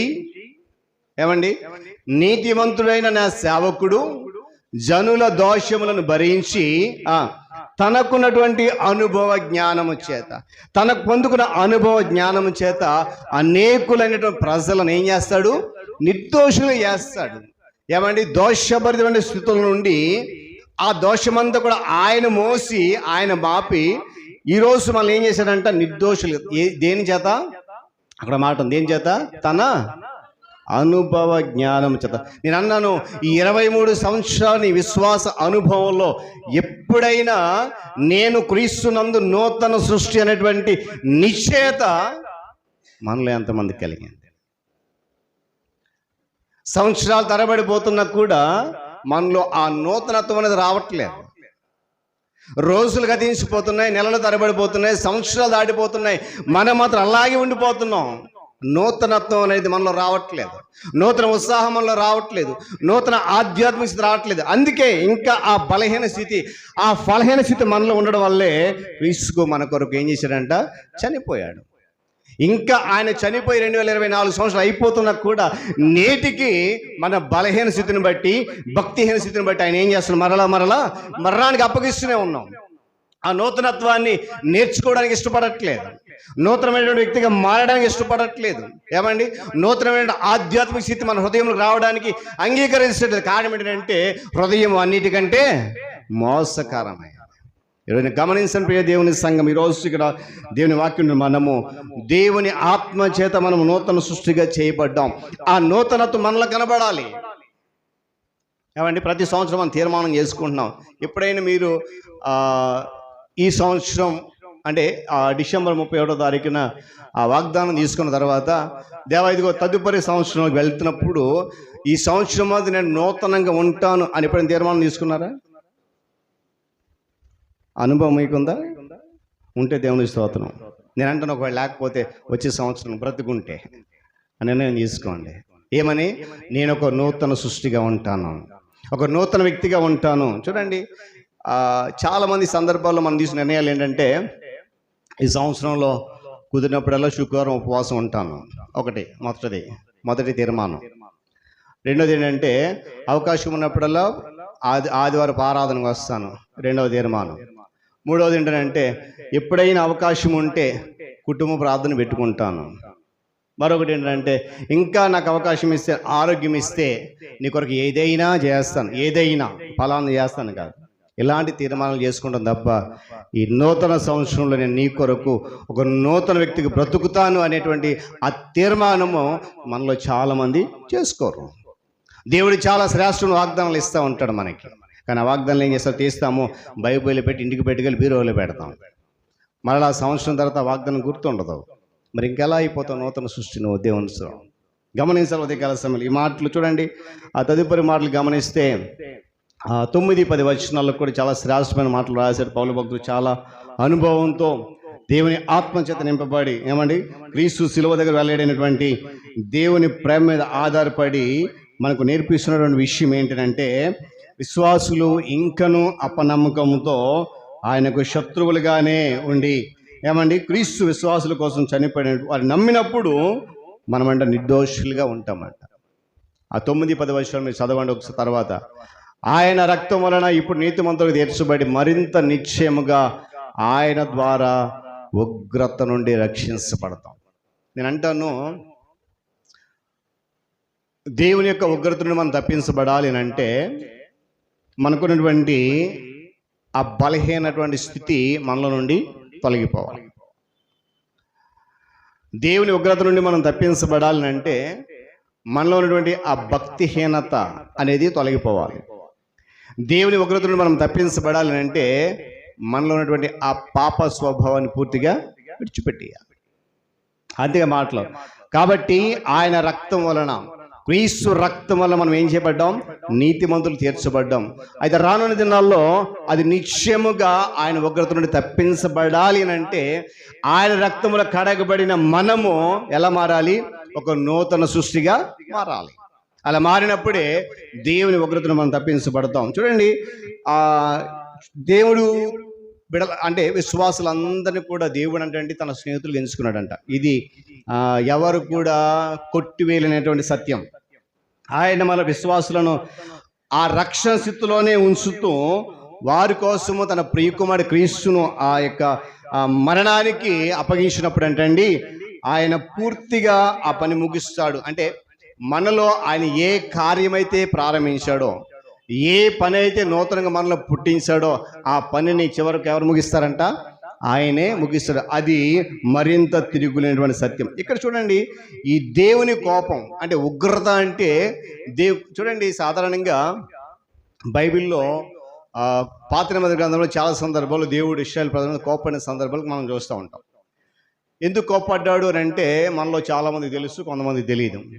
ఎందుకు కోపడ్డాడు దేవుడు అంటే, ఐగుప్తు దేశం నుండి విడిపించిన తర్వాత మోషే నాయకత్వంలో నడిపించబడుతూ ఉన్నప్పుడు వాళ్ళు ఏది కావాలంటే అది, జాగ్రత్త గమనించిన మాటలు. దేవుడు ఎందుకు కోపపడతాడండి? ప్రేమగల దేవుడు కదండి, కృపగల దేవుడు కదండి. ఆయన కోపం వస్తుంది అంటే ఆయనే అన్నాడు, నేను ఎంత ప్రేమిస్తానో అంత రోషం గల దేవుడు. ఇశ్రాయేల్ ప్రజలకు అన్నీ అంటే మాంసం కావాలండి, మాంసం, ఇంకొకటి ఏది కావాలంటే అది ఎప్పుడు కూడా వారికి అసంతృప్తి అనేది లేకుండా దేవుడు చేసి నడిపిస్తున్నప్పటికీ కూడా వారు దేవుడు చేసినటువంటి విధానాన్ని తృప్తిగా అనుభవించలేక మరలా మరలా మరలా సణుగుతూ ఉంటే అప్పుడు దేవుడు వారి మీద కోపమైన సందర్భాలు చూస్తాం. ఏమండి, ఆ కోపం ఎలాంటిది తెలుసా? ఆ కోపం ఎలాంటిది తెలుసా? భూమి మీద లేకుండా చేసేటువంటి కోపం. భరించాడు భరించాడు భరించాడు. ఆయన ఉగ్రత నుండి ఇశ్రాయేలు జనాంగము తప్పించుకోలేకపోయారు. ఒకానొక సందర్భంలో ఆహార విషయంలో సణిగారు. గతంలో కూడా మనం ధ్యానం చేసాం. ఆహార విషయం సణిగి మోషేది అంటారు, అయ్యా మోషే, ఐగుప్తులో ఉన్నప్పుడు వారి చేతులు బానిస బ్రతుకుతున్నప్పటికీ వారు మంచి ఆహారం పెట్టారు, మాంసం పెట్టారు, చాలా సమృద్ధి తిన్నాం. కానీ ఈరోజు నువ్వు ఏం చేసావు? మమ్మల్ని అరణ్యంలో తీసుకొచ్చి ఆకులు తినమంటున్నావు, చెట్లు తినమంటున్నావు, మాంసం లేదు, ఏంటి మా పరిస్థితి? ఈ అరణ్యంలో చచ్చిపోవాలని చెప్పేసి మోషే సణిగినప్పుడు దేవుడు అంటే చాలా బాధపడ్డాడంట. అరే, ఇంత సమృద్ధి అయినటువంటి ఆహారం ఇచ్చినా కూడా ఇంకా వారు అడుగుతారని చెప్పి దేవుడు మనస్తాపం నుండి అదే సమయంలో కోపం తెచ్చుకొని మోషేతో అంటాడు, నీవు వారి మధ్య నుండి వెడలిపో. మోషే ఒప్పుకోలేదు. సరే, ప్రార్థన చేసిన తర్వాత దేవుడు అంటండి, అడిగినంత మాంసం ఇచ్చాడు. అక్కడ ఒక మాట ఉంటుంది. ఆ మాట ఎప్పుడైనా చదువుతూ ఉంటే నాకు చాలా బాధ అనిపిస్తూ ఉంటుంది. అక్కడ ఒక మాట ఏంటి తెలుసా? ఆ మాంసం వారి పళ్ళ సందులో ఉండగానే దేవుని కోపం వారి మీద దిగెను, వారు ఆకులు రాలినట్లు అరణ్యంలో రాలిపోయారు. తింటూ ఉండగానే. అంటే దేవుని కోపం అంటే అలా ఉంటుంది. ఏమండి, ఏదో చూడండి, తల్లిదండ్రులు పిల్లలు తప్పు చేసి ఏం ఒక దెబ్బేసి వదిలేస్తారు, ఆ క్షణం అది అయిపోద్ది. లేకపోతే ఒక గంట 2 గంటల కోపం ఉంటుంది, కానీ దేవుని కోపం ఉండదు. అలా దెబ్బ కొట్టే కోపం కాదండి. ఆ కోపం ముందు ఎవరు కూడా నిలబడలేరు. ఆ మాట నేను తరచు చదువుతూ ఉంటాను. అంటే ఎందుకు దేవుడు ఎంత సమృద్ధినిచ్చినా కూడా ఇంకా కావాలి, ఇంకా కావాలి. నేటికి విశ్వాసుల పరిస్థితి అదే. దేవుడు ఎంత సమృద్ధిని స్థితినిచ్చినా కూడా ఇంకా ఏదో కావాలి. ఏమండి, అది కూడా ఇహ సంబంధమైనటువంటి కోరికలు, అది కూడా లోక సంబంధమైన ఆశలు. చూడండి, దేవుడు అంటండి ఆత్మ సంబంధం ఎన్ని కోరికలు కోరిని ఇచ్చేస్తాడంట, కానీ లోక సంబంధమైన విషయాలు ఏ ఒక్కటి కోరి ఆయన చాలా చింతిస్తాడంట. అందుకే పేతురు భక్తుడు రాశాడు, ఆయన మిమ్మల్ని గూర్చి చింతించుచున్నాడు. కారణం ఏంటి తెలుసా? ఒక మాట యెషయా గ్రంథంలో ఒక మాట అన్నాడు, లోబడనొల్లని ప్రజలకు శ్రమ. భక్తి మార్గం నడిపించడానికి, బలహీనత నుండి బలవంతులు మార్చడానికి స్వయాన దేవుడు తన ప్రియకుమారుని లోకాన్ని పంపించి మన కొరకు ఆయనను ప్రాణత్యాగం చేపిస్తే మనం ఇంకా ఏం చేస్తున్నాం? లోబడినటువంటి స్థితిలో ఉన్నాం. గమనించాలి కాదు. ఇక్కడ దేవుని కోపం గురించి మనం అంటే పాపములు నిలుచుకుంటే వారందరి మీద, ఏమండి, పాపములు నిలిచే వారందరి మీద దేవుని యొక్క ఉగ్రత రాబోతాం. పాపాన్ని విడిచిపెడితే తప్ప ఆ ఉగ్రత నుండి మనము తప్పించబడలేము. పాపానికి దూరంగా ఉంటే తప్ప దేవుని కోపం నుండి మనము తప్పించబడలేం. అయితే ఆ దేవుని ఉగ్రతను తప్పించడానికే క్రీస్తు ప్రభువు వారు మన కొరకు శిలువ మీద, అందుకే అన్నాడు కదా, మనము శత్రువులమై ఉండగానే 10వ వచనంలో, ఏమండి, శత్రువులమై ఉండగానే ఆయన కొరకు మన కొరకు చనిపోయాడు అన్నమాట. గమనించండి, అంటే దేవుని కోపం కారణం ఏంటంటే, ఎందుకు ఆయన కోపపడతాడంటే, ఎప్పుడైతే మనము తన ప్రియకుమారుని క్రీస్తును మన సొంత రక్షణగా అంగీకరించి విశ్వాసులుగా ఆయన పాదాల దగ్గర వచ్చామో అప్పుడే మనల్ని ఆయనతో సఖ్యపరుచుకున్నాడంట. అంటే ఆయనలో ఐక్యం చేసుకున్నాడు. యోహాను సువార్త 17వ అధ్యాయంలో మాట్లాడుతుంటే, నీవును నేను ఏ విధంగా అయితే ఐక్యము గలవారే ఉన్నామో వారు కూడా ఆ విధంగా ఉండాలి. అంటే దేవుడు మనల్ని ఆయన సఖ్యపరచుకున్నాడు కనుక విశ్వాసులు ఆయన జీవితం ఏకమయ్యారు కనుక, ఏమండి, వాళ్ళు ఇటువంటి పాపం చేసినా, ఇటువంటి తప్పు చేసినా, ఎలాంటి బలహీనతకు వెళ్ళిపోయినా ఆయన సహించలేడు. మరి ఈరోజు నేను అంటాను, ఆ దేవుని కోపానికి లేక ఉగ్రతకు గురి కావడానికి సిద్ధంగా ఉన్నావా? లేకపోతే ఆయన ఇచ్చేటువంటి కృపను పొందుకొని నిత్యరాజ్యం వెళ్ళడానికి సిద్ధంగా ఉన్నామనేది మనం ఆలోచన చేయాలి. ఎందుకంటే మన కోసం విజ్ఞాపన చేయడానికి ఆయన నిరంతరం కూడా జీవిస్తూనే ఉంటాడు. అందుకే రోమీయులకు రాసిన పత్రిక 8వ అధ్యాయము 26వ వచనంలో ఒక మాట ఉంటుంది, మన బలహీనతను చూసి. చదువుతారా మాట? అటువలే ఆత్మయు మన బలహీనత చూచి సహాయం చేస్తున్నాడు. దేవుని స్తోత్రం కలుగును గాక. చెప్పాలి గట్టి హల్లెలూయా. ఏమంటే సహాయం అందువల్ల మనం ఏంటంటే అంతము వరకు క్షేమముగా భద్రంగా ఉండాలని దేవుని యొక్క నిశ్చయత. అంటే భూమి మీద మనం బ్రతుకున్నంత కాలం ఏమండి దేవుడు మనలను తన సన్నిధికి పిలుచుకునే వరకు కూడా మనము క్షేమంగా భద్రంగా ఉండాలనేది దేవుని యొక్క కోరిక. నేను ఎప్పుడు ఒక మాట చెప్తూ ఉంటాను. గత రాత్రి నిద్రపోయి ఉదయాన్నే మనం లేవగలిగామంటే అది మనకున్న ఆరోగ్యం కాదు, మనకున్న శక్తి కాదు, మనకున్న జ్ఞానం అంతకంటే కాదు. కేవలం అది దేవుని కృప మాత్రమే. ఈరోజు ఈ సమయాన్ని చూడలేక గత రాత్రి ఎంతమంది నిద్రించారో, ఎంతమంది చనిపోయి మనకు తెలియదు కదండి. కానీ దేవుడైతే మనలను ఆ మరణ పడకలోనికి వెళ్ళనివ్వలేదు. అలాంటప్పుడు కూడా ఏమంటే ఆ సత్యాన్ని అంటే దేవుడు ఎంత క్షేమంగా ఎంత భద్రంగా నన్ను దాచాడు అనేటువంటి ఆలోచన కూడా లేకుండా మరలా బలహీనులు ఉండడానికి ఇష్టపడుతున్నాడంటే దేవుని ఎంతగా మనం బాధ పెడుతున్నామో ఒకసారి మనం ఆలోచించాలి. అయితే ఇక్కడ ప్రశ్న ఏంటంటే విశ్వాసులైనటువంటి వారు దేవుని నమ్మడం మానేస్తే ఏం జరుగుతుంది? చెప్పండి, ఏం జరుగుతుంది? విశ్వాసులుగా మనము దేవుని నమ్మడం మానేస్తే మనకి ఏం జరుగుతుంది? మంచి జరుగుతుందా, చెడు జరుగుతుందా? చెప్పాలి. ఏమండి ఏం జరుగుతుంది అంటే మనం ఆలోచించాలి. క్రీస్తు ప్రభు వారు మన కొరకు చేసిన విధానం, ఇప్పుడు ఆయన చేస్తున్నటువంటి పని, పరిశుద్ధాత్మ ద్వారా నడిపిస్తున్నటువంటి విధానము, అలా ఉండగానే విశ్వాసం నశించిపోతారా అంటే అది ఎన్నటికీ కూడా జరగని పని. కారణం ఏంటంటే ఆయన మనలను తన రెక్కల చాటున భద్రపరిచాడు. మనకు నమ్మకం దయచేసిన దేవుడు అంతము వరకు మనము అదే విశ్వాసం నమ్మకం కొనసాగడానికి సహాయము చేస్తాడు. విడిచిపెట్టే దేవుడు కాదండి. ఒకవేళ మన బాధ కష్టం నష్టం తీరిపోయిన తర్వాత దేవుని విడిచిపెట్టేస్తామేమో, కానీ దేవుడు అనుక్షణము నిన్ను తన చేతితో పట్టుకునే ఉంటాడు, విడిచిపెట్టాడు. ఏ నమ్మకంతో అయితే విశ్వాసాలకు మారావో దానిని ఆ నమ్మకాన్ని అంతము వరకు కూడా ఆయన కొనసాగేలాగా చేస్తాడు. చూద్దామా వాక్యం? ఫిలిప్పీయులకు రాసిన పత్రిక 1వ అధ్యాయం 6వ వాక్యంలో 2వ మాట చదవండి. ఫిలిప్పీయులకు రాసిన పత్రిక 1వ అధ్యాయం 6వ వచనం 2వ మాట.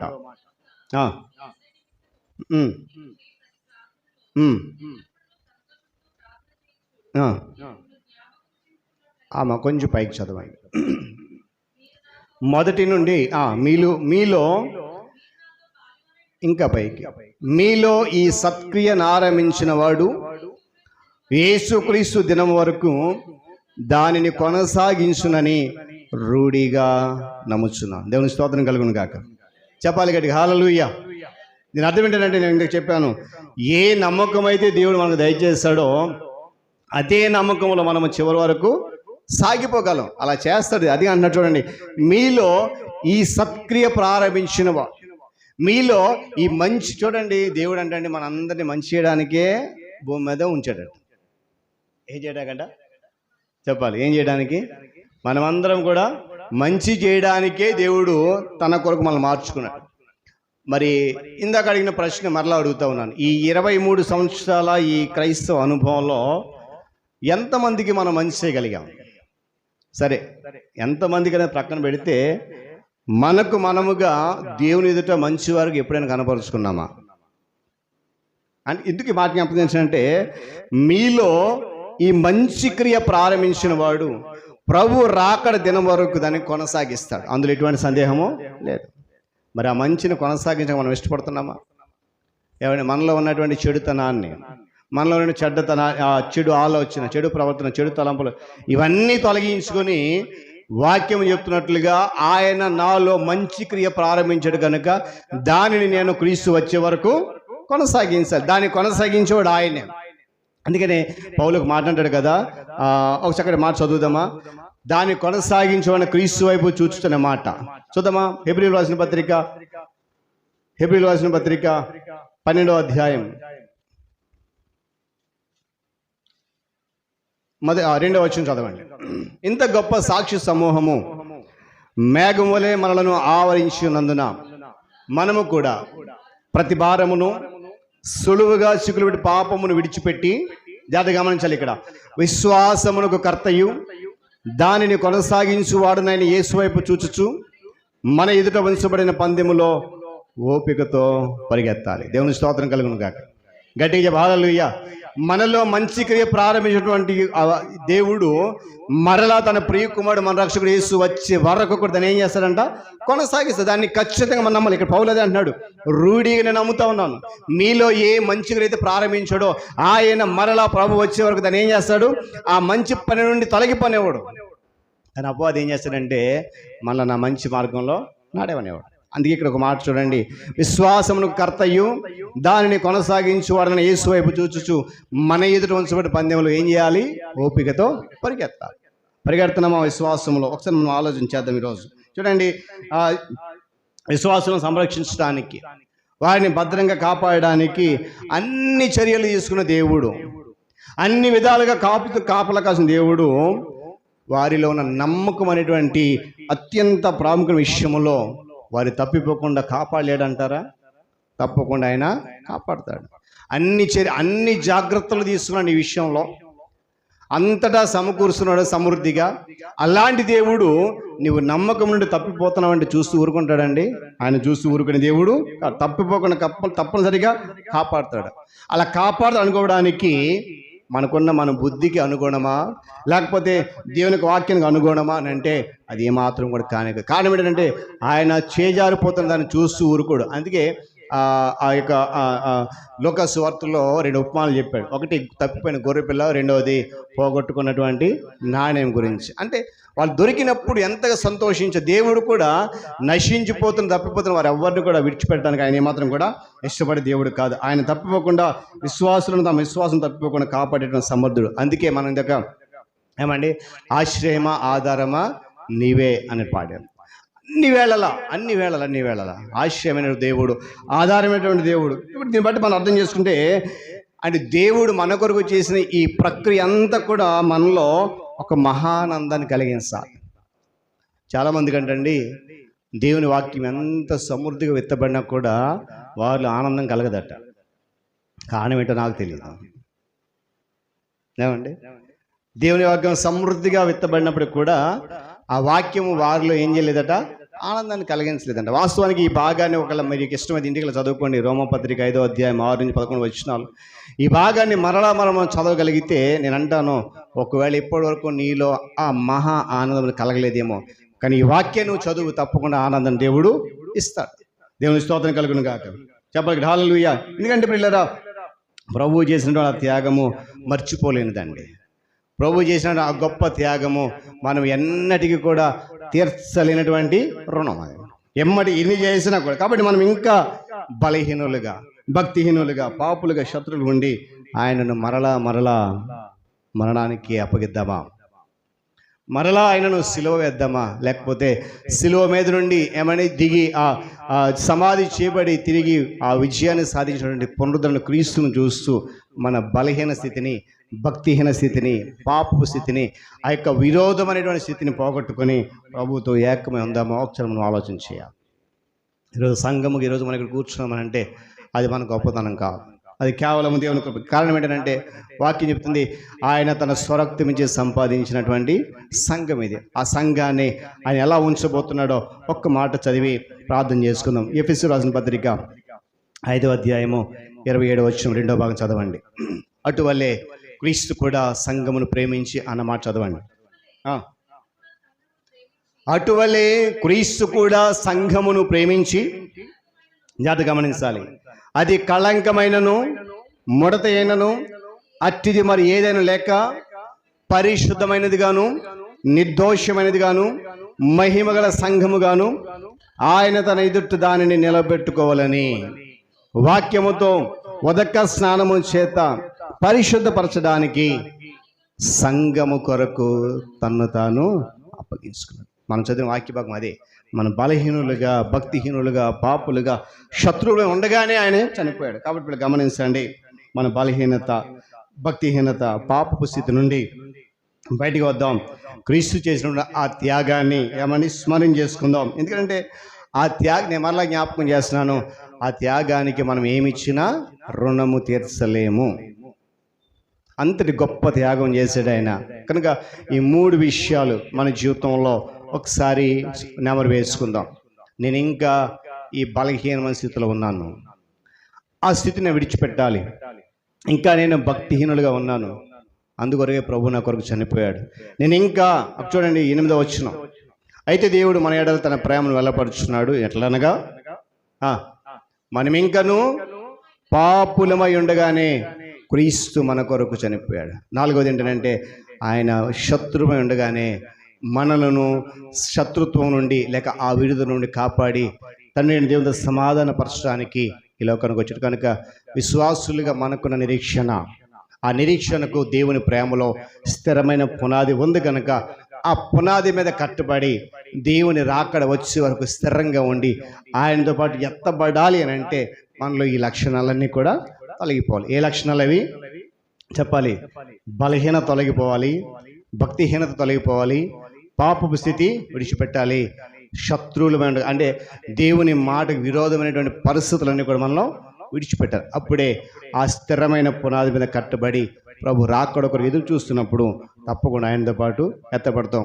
ఎందుకంటే ఆయన యందు మనకున్న నిరీక్షణ మనల్ని అన్నడు కూడా చెప్పాలి సిగ్గుపది. రోమపత్రికలో అదే చదవని వాక్య భాగంలో కొంచెం పై చదివితే మాట ఉంటుంది, ఎందుకనగా ఈ నిరీక్షణ మనలను సిగ్గుపరుస్తుంది. కనుక సిగ్గుపరచినటువంటి నిరీక్షణ కలిగినటువంటి జీవితాలుగా మలచుకొని మనకున్నటువంటి ప్రతి ఆత్మీయ జీవితాన్ని అభివృద్ధి చేసుకుని మరలా 2024 సంవత్సరాల క్రితం జరిగినటువంటి ఆ శిలువ యాగాన్ని మరలా మనము ఆ పునరావృతం కాకుండా ఆ బలహీనమైనటువంటి ఫలహీనమైన స్థితి నుండి విడుదల పొంది ప్రభువుని స్తుతిస్తూ ఆయన చేసిన త్యాగాన్ని స్మరిస్తూ కొనియాడుతూ మన యాత్రను కొనసాగిద్దాం. పరిశుద్ధాత్మ దేవుడు సహాయం చేయను కాక. తలలోంచి కళ్ళు మూసుకునండి, ప్రార్థన చేద్దాం.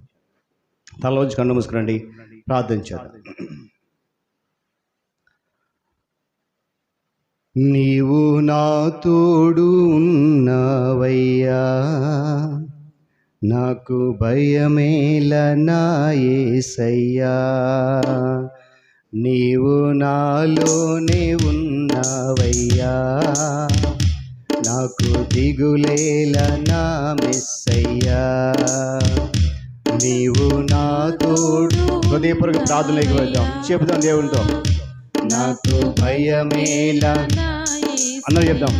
అయ్యా నీవు నాలోనే ఉన్నావు, నాలోనే ఉన్నావయ్యా, నాకు దిగులేల నా మెస్సయ్యా.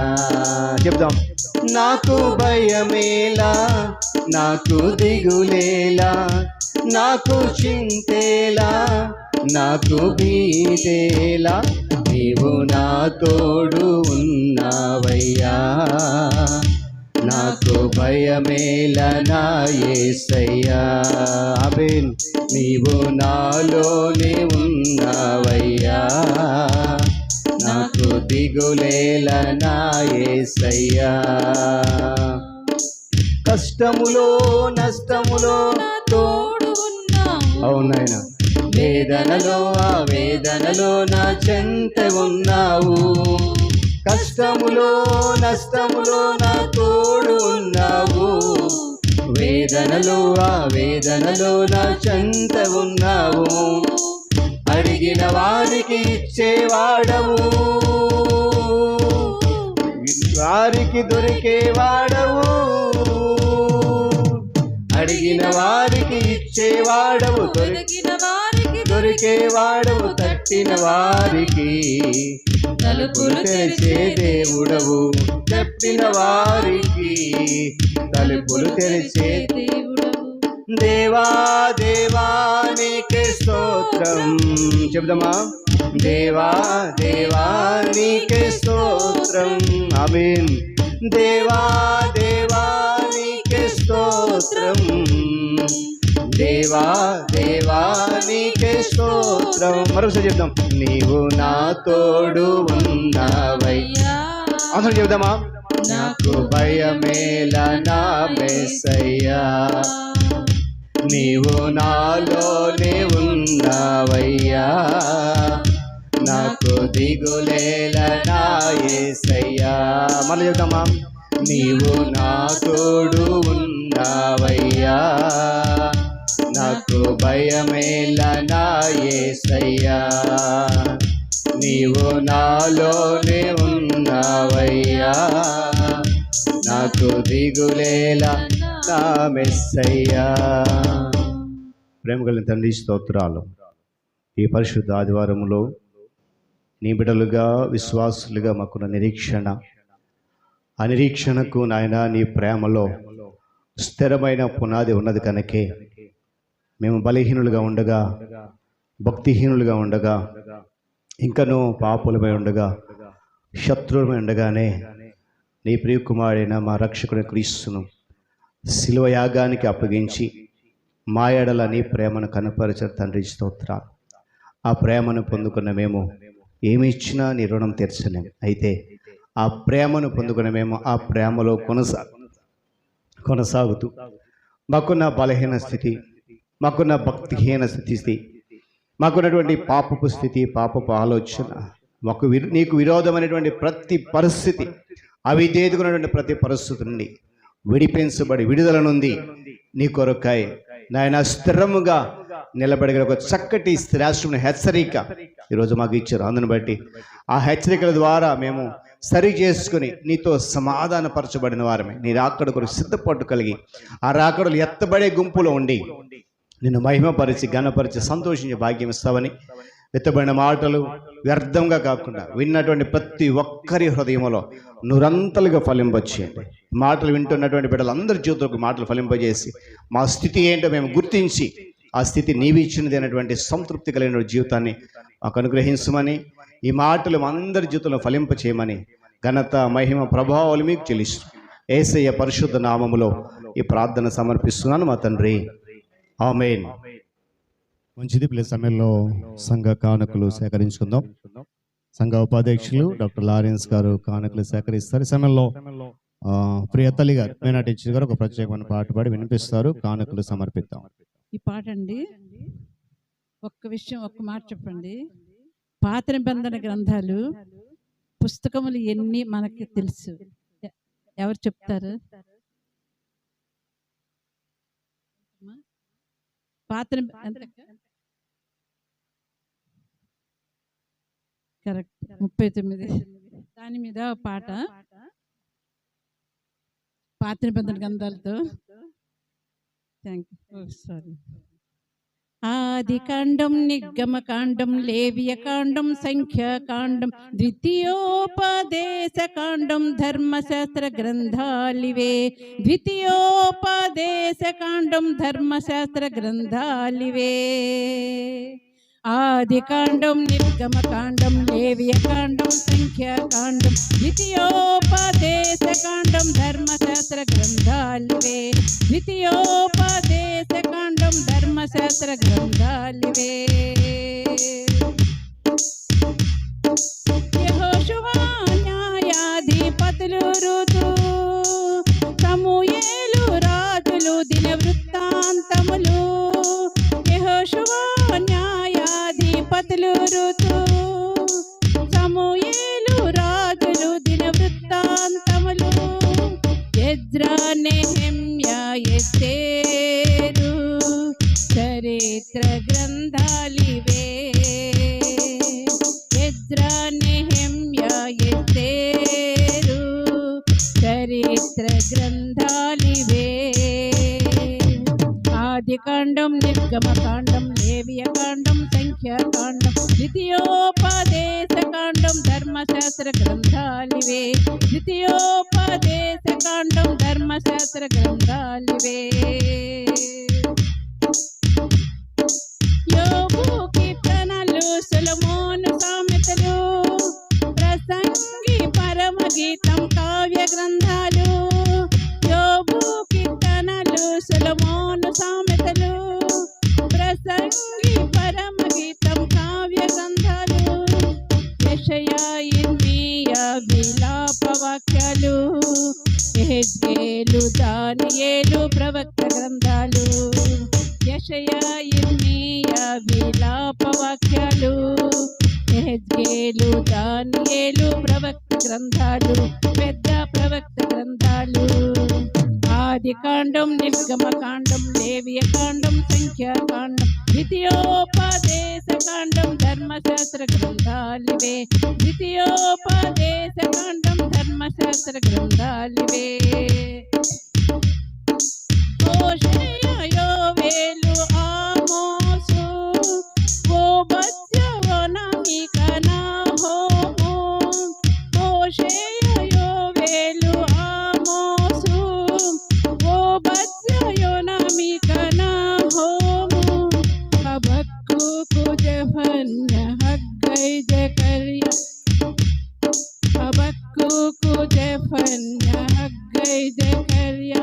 మలాకీతో ముగిసాయి ప్రవక్త గ్రంథాలు. హబక్కూకు, జెఫన్య, హగ్గై, జకర్యా. మలాకీతో ముగిసాయి ప్రవక్త గ్రంథాలు, చిన్న ప్రవక్త గ్రంథాలు. ఆదికాండం, నిర్గమకాండం, లేవియకాండం, సంఖ్యాకాండం, ద్వితీయోపదేశ కాండం ధర్మశాస్త్ర గ్రంథాలివే, ద్వితీయోపదేశ కాండం ధర్మశాస్త్ర గ్రంథాలివే. నీ కంటి పాపనై ప్రభుని గుండె వీణనై, నీ కంటి పాపనై ప్రభుని గుండె వీణనై. నిన్ను కీర్తించనా, నిన్ను స్తుతించనా, నిన్ను కీర్తించనా, నిన్ను స్తుతించనా, కలకాలం స్తుతించనా. నీ కంటి పాపనై ప్రభుని గుండె వీణనై, నీ కంటి పాపనై.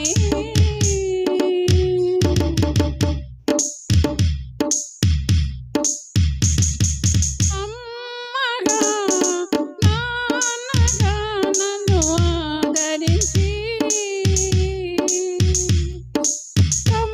కమ్మనైన ప్రేమతో నన్ను పోషించి, అమ్మగా నాన్నగా నన్ను ఆదరించి, కమ్మనైన ప్రేమతో నన్ను పోషించి, అమృత వర్షం అందించి నాకు అత్యంత కృపతో నింపావు.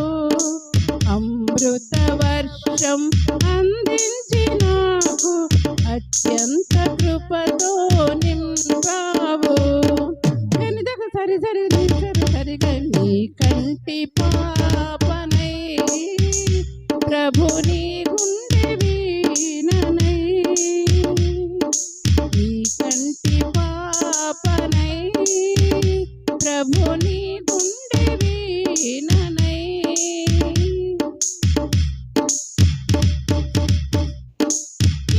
చీకటైన వేళలో నన్ను నడిపించి, జీవితపు చిరుదివ్వెనై నన్ను దీవించి, చీకటైన వేళలో నన్ను నడిపించి, జీవితపు చిరుదివ్వెనై నన్ను దీవించి, నీలోనే జీవింప, నీలోనే మరణింప, నీ సేవలో నన్ను బలపరచు. నీలోనే జీవింప, నీలోనే మరణింప, నీ సేవలో నన్ను బలపరచు. గనిద పని గరిద సరిద పని కంటి పాపనై ప్రభుని గుండె వీణనై, నీ కంటి పాపనై ప్రభుని గుండె వీణనై. నిన్ను కీర్తించనా, నిన్ను స్తుతించనా, నిన్ను కీర్తించనా నిన్ను స్తుతించనా కలకాలం స్తుతించనా నీ కంటి పాపనై ప్రభుని గుండె వీణనై నీ కంటి పాపనై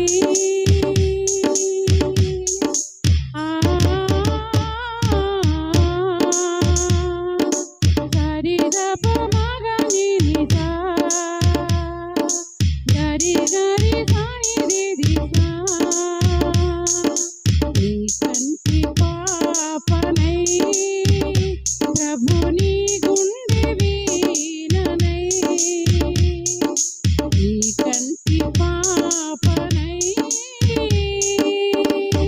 థ్యాంక్ యూ. దేవుని స్తోత్రం. ఈరోజు మరి దేవుని కృపను బట్టి మనకి మే నెలలో మొదటి ఆదివారం దేవుడు మనకి అనుగ్రహించిన విధానం బట్టి దేవునికి వందనాలు చెల్లిస్తూ ఉన్నాము. అదేవిధంగా సంఘ పాస్టర్ గారికి, మరి పెద్దలకు, అదేవిధంగా మన మధ్యలో మరి సంతు ట్రైనీ పాస్టర్ ఉన్నారు, తనకు కూడి వచ్చిన అందరికి కూడా యేసుక్రీస్తు ప్రశస్త నామమున వందనాలు తెలియజేస్తూ ఈరోజు అంశం మనం విన్నాం. మరి అంశం వింటూ పాస్టర్ గారు 3 విషయాలు మనకి తెలియజేశారు. అమ్మ కొంచెం కాన్సన్ట్రేట్ చేయండి. మనకి 3 విషయాలు పాస్టర్ గారు తెలియజేశారు.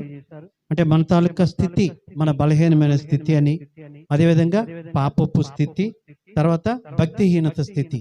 ఈ 3 స్థితిల నుంచి మనం దాన్ని ఏం చేయాలట? ఈ 3 స్థితుల్ని విడిచిపెడితేనే మనం దేనిలోకి వస్తామంటే వచ్చి ఆయన త్యాగాన్ని గుర్తు చేసుకోవాలి. ఆయన త్యాగాన్ని గుర్తు చేసుకుంటేనే మనకు ఈ రోజు పాస్టర్ గారు చెప్పినటువంటి నూతన సృష్టి అనే దానికి ఆధారపడతాం. మరి నూతన సృష్టిగా మనం మారాలి అంటే ఈ 3 విడిచిపెట్టాలి. ఈ 3 విడిచిపెట్టి కేవలం త్యాగాన్ని మాత్రమే గుర్తు చేసుకుంటే ఆ విధంగా ముందుకెళ్తాం. మరి పాస్టర్ గారికి వందనాలు. చాలా చక్కనటువంటి సందేశం మనం విన్నాం. మిగిలిన ప్రకటన ఈ విధంగా ఉన్నాయి. మరి ఈరోజు మొదటి ఆదివారం కాబట్టి సాయంత్రం 6 గంటలకు ఎండ కాబట్టి 5:30 కాకుండా 6 గంటలకు రావాలి. 6 గంటలకు ఏంటట? సువార్త ఉంటుంది. ప్రతి నెల మొదటి ఆదివారం మనం చేస్తున్నాం. మరి ఎవరు కూడా మర్చిపోకూడదు. ఆ సువార్త గురించి అందరూ కూడా మరి సిద్ధపడండి. ఎందుకంటే ఇక్కడే పాంప్లెట్స్ ఉన్నాయి, పాస్టర్ గారు ఆల్రెడీ తీసుకున్నారు. మరి దాన్ని ఇవ్వాలి కాబట్టి మరి దేవుడు ఎక్కడికైతే నడిపిస్తారో అక్కడికి మనందరూ కూడా వెళ్ళవలసి ఉంది, గమనించండి. అదేవిధంగా మంగళవారం యథావిధిగా ప్రేయర్ డేగా మన సంఘంలో నిర్వహిస్తూ ఉన్నాం. మరి ప్రేయర్ పాయింట్స్ ఏమైనా ఉంటే మరి మాకు కానీ, అదే పాస్టర్ గారికి కానీ, అదేవిధంగా రోజా దాన్ని రాస్తూ ఉంది, తనకు కానీ తెలియజేస్తే ఆ ప్రాప్తికి దాన్ని ప్రార్థన చేద్దాం. మరి శుక్రవారం యథావిధిగా మనకి ఉపవాస కూడిక ఉంటుంది, గమనించాలని కోరుతూ ఉన్నా. ఈరోజు నీట్ ఎగ్జామ్ జరుగుతూ ఉంది. మరి నీట్ ఎగ్జామ్ అంటే మెడికల్ ఎంట్రన్స్. మరి ఆ డాక్టర్ కోర్సులోకి వెళ్ళాలంటే ఒక ప్రత్యేకమైన పరీక్ష జరుగుతూ ఉంది. మరి మన సంఘం నుంచి మరి సతీష్ సువర్ణ వాళ్ళ కుమారుడు సంజు మరి వైజాగ్లో రాస్తూ ఉన్నాడు. వాళ్ళిద్దరు ప్రస్తుతం అక్కడే ఉన్నారు. మరి తన గురించి ప్రార్థన చేయండి. సంజు గురించి చక్కగా ఆ బిడ్డ పరీక్ష రాయాలని, అదేవిధంగా ఎవరైనా రాస్తే వాళ్ళందరి గురించి కూడా మరి ప్రకటన అనంతరం పాస్టర్ గారు ప్రార్థన చేస్తారు. ప్రకటన అనంతరం మరి నీట్ ఎగ్జామ్ గురించి ప్రత్యేక ప్రార్థన చేయబడుతుంది, గమనించాలని కోరుతూ ఉన్నాం. అదేవిధంగా మరి మీ అందరికీ గత వారమే ప్రకటించాను, ఎలక్షన్స్ అవుతూ ఉన్నాయి. మరి ఎలక్షన్స్ అవుతూ ఉన్నాయి కాబట్టి మరి దగ్గరకు వచ్చేసింది.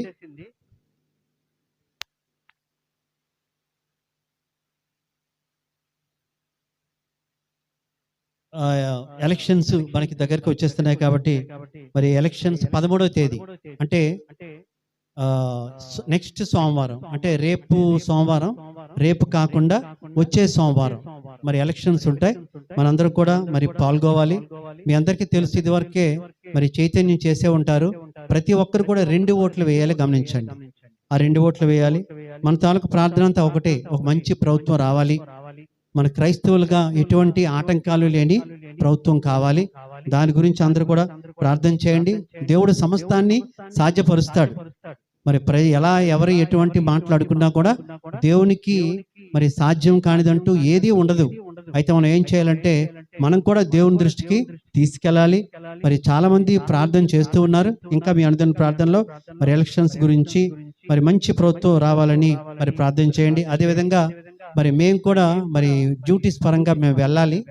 మేము కూడా, నేను, దైవ, ఇంకెవరో కొంతమంది వెళ్తామేమో. మరి వచ్చే ఆదివారమే మేము వెళ్ళిపోవాలి, డ్యూటీస్లో జాయిన్ అవ్వాలి. 12వ తేదీ మేము వెళ్ళిపోవాలి. మరి వచ్చే ఆదివారం మేము ఉండం, ఆ డ్యూటీలో ఉంటాం కాబట్టి దాని గురించి కూడా ప్రార్థన చేయండి.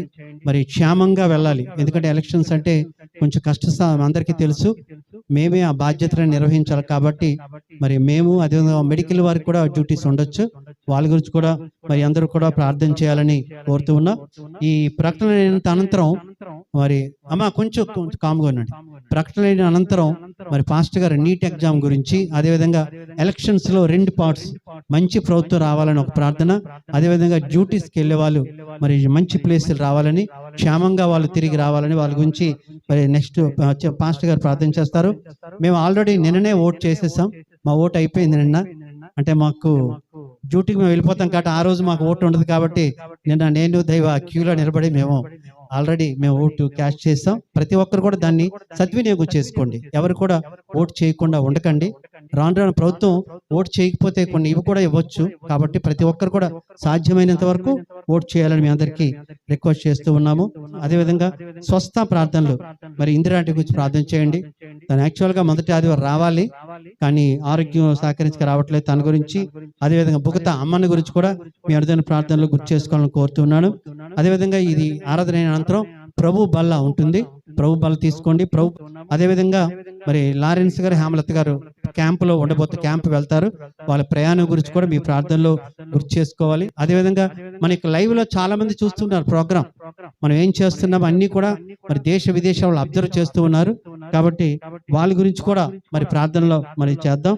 అదేవిధంగా పాస్టమ్మ గారు పెర్సి క్యాంపులో ఉన్నారు, వాళ్ళ గురించి కూడా మీ అనుదిన ప్రార్థనలు గుర్తు చేసుకోవాలని కోరుతూ మరి చివరిగా మన మధ్యలో సంతు ఉన్నాడు, తన గురించి ఇంకొక సంవత్సరం అయితే ఆ యొక్క పాస్టర్ ఆ తర్ఫీదు కూడా అయిపోతుంది. తన గురించి, తన ఆరోగ్యం గురించి, తన తల్లి గారి గురించి కూడా మీ అనుదిన ప్రార్థనలో గుర్తు చేసుకోవాలని కోరుచు మరి పాస్టర్ గారు ఇప్పుడు నీట్ ఎగ్జామ్ గురించి, ఎలక్షన్స్ మంచి గవర్నమెంట్ రావాలని, ఉద్యోగాలకి డ్యూటీస్కి వెళ్ళే వారి గురించి ప్రత్యేక ప్రార్థన చేస్తారు. ప్రార్థన చేద్దాం. ప్రేమ కలిగిన మా తండ్రి, స్తోత్రాలు.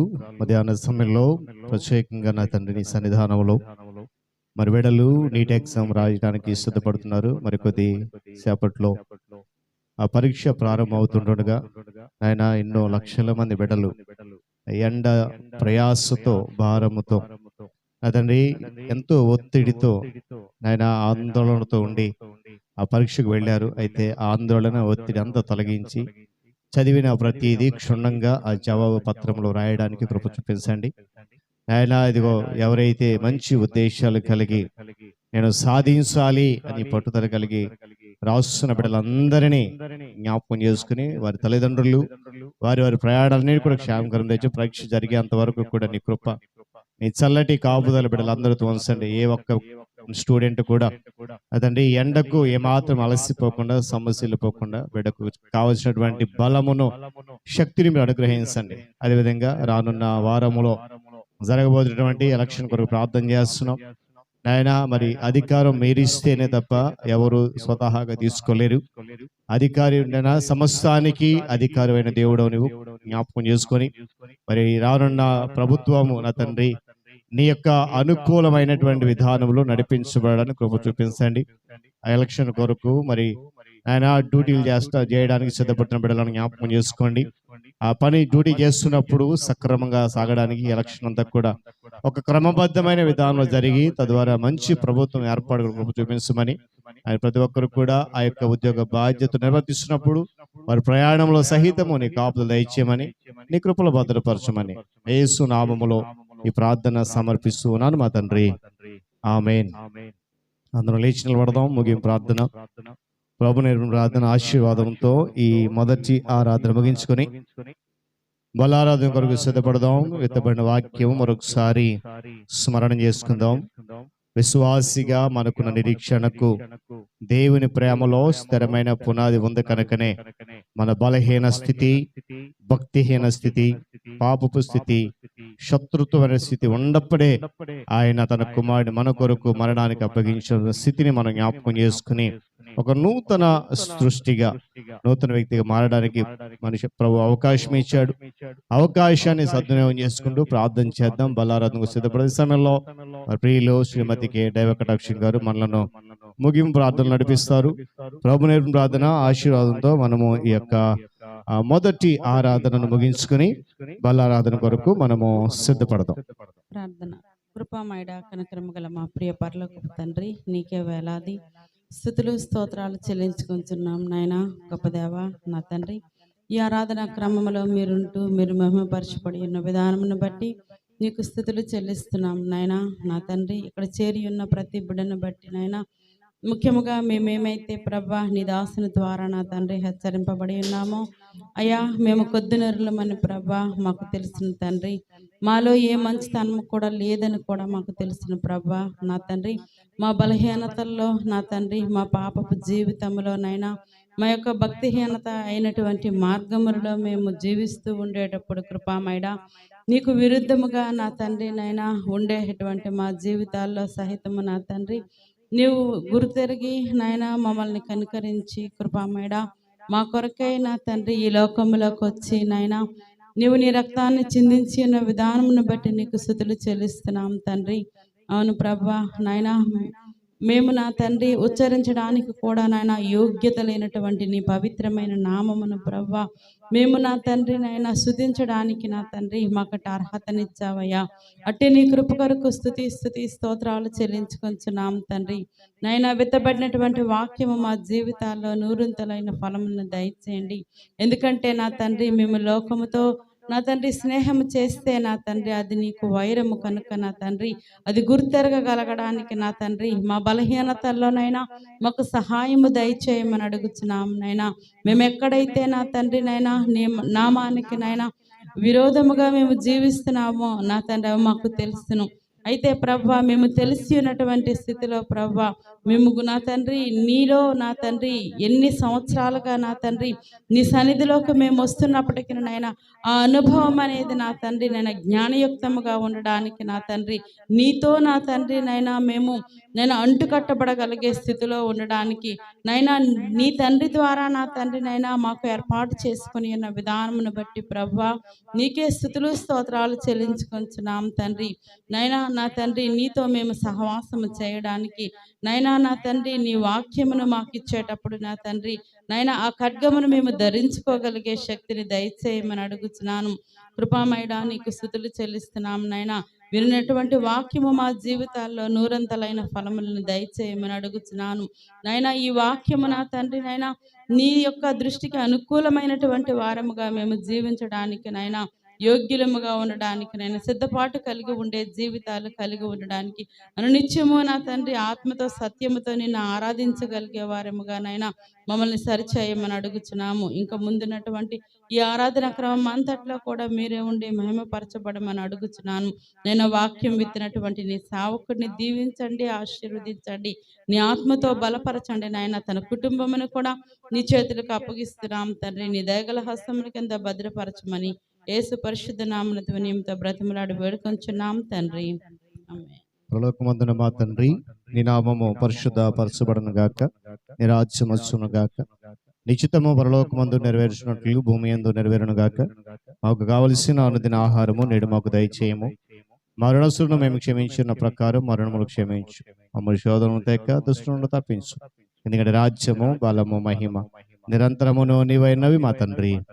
ఆమేన్. పరమతండ్రి దేవుని ప్రేమ, మన రక్షకుడైన యేసయ్య కృప, పరిశుద్ధ ఆత్మదేవుని సహవాసము, ఆయన సన్నిధి కాపుదల చేరవచ్చ మనకును సంఘానికి సకల పరిశుద్ధులకును బలను సమీపిస్తున్న ప్రతి ఒక్కరికి సదాకాలము తోడేండి నడిపించును గాక. ఆమేన్.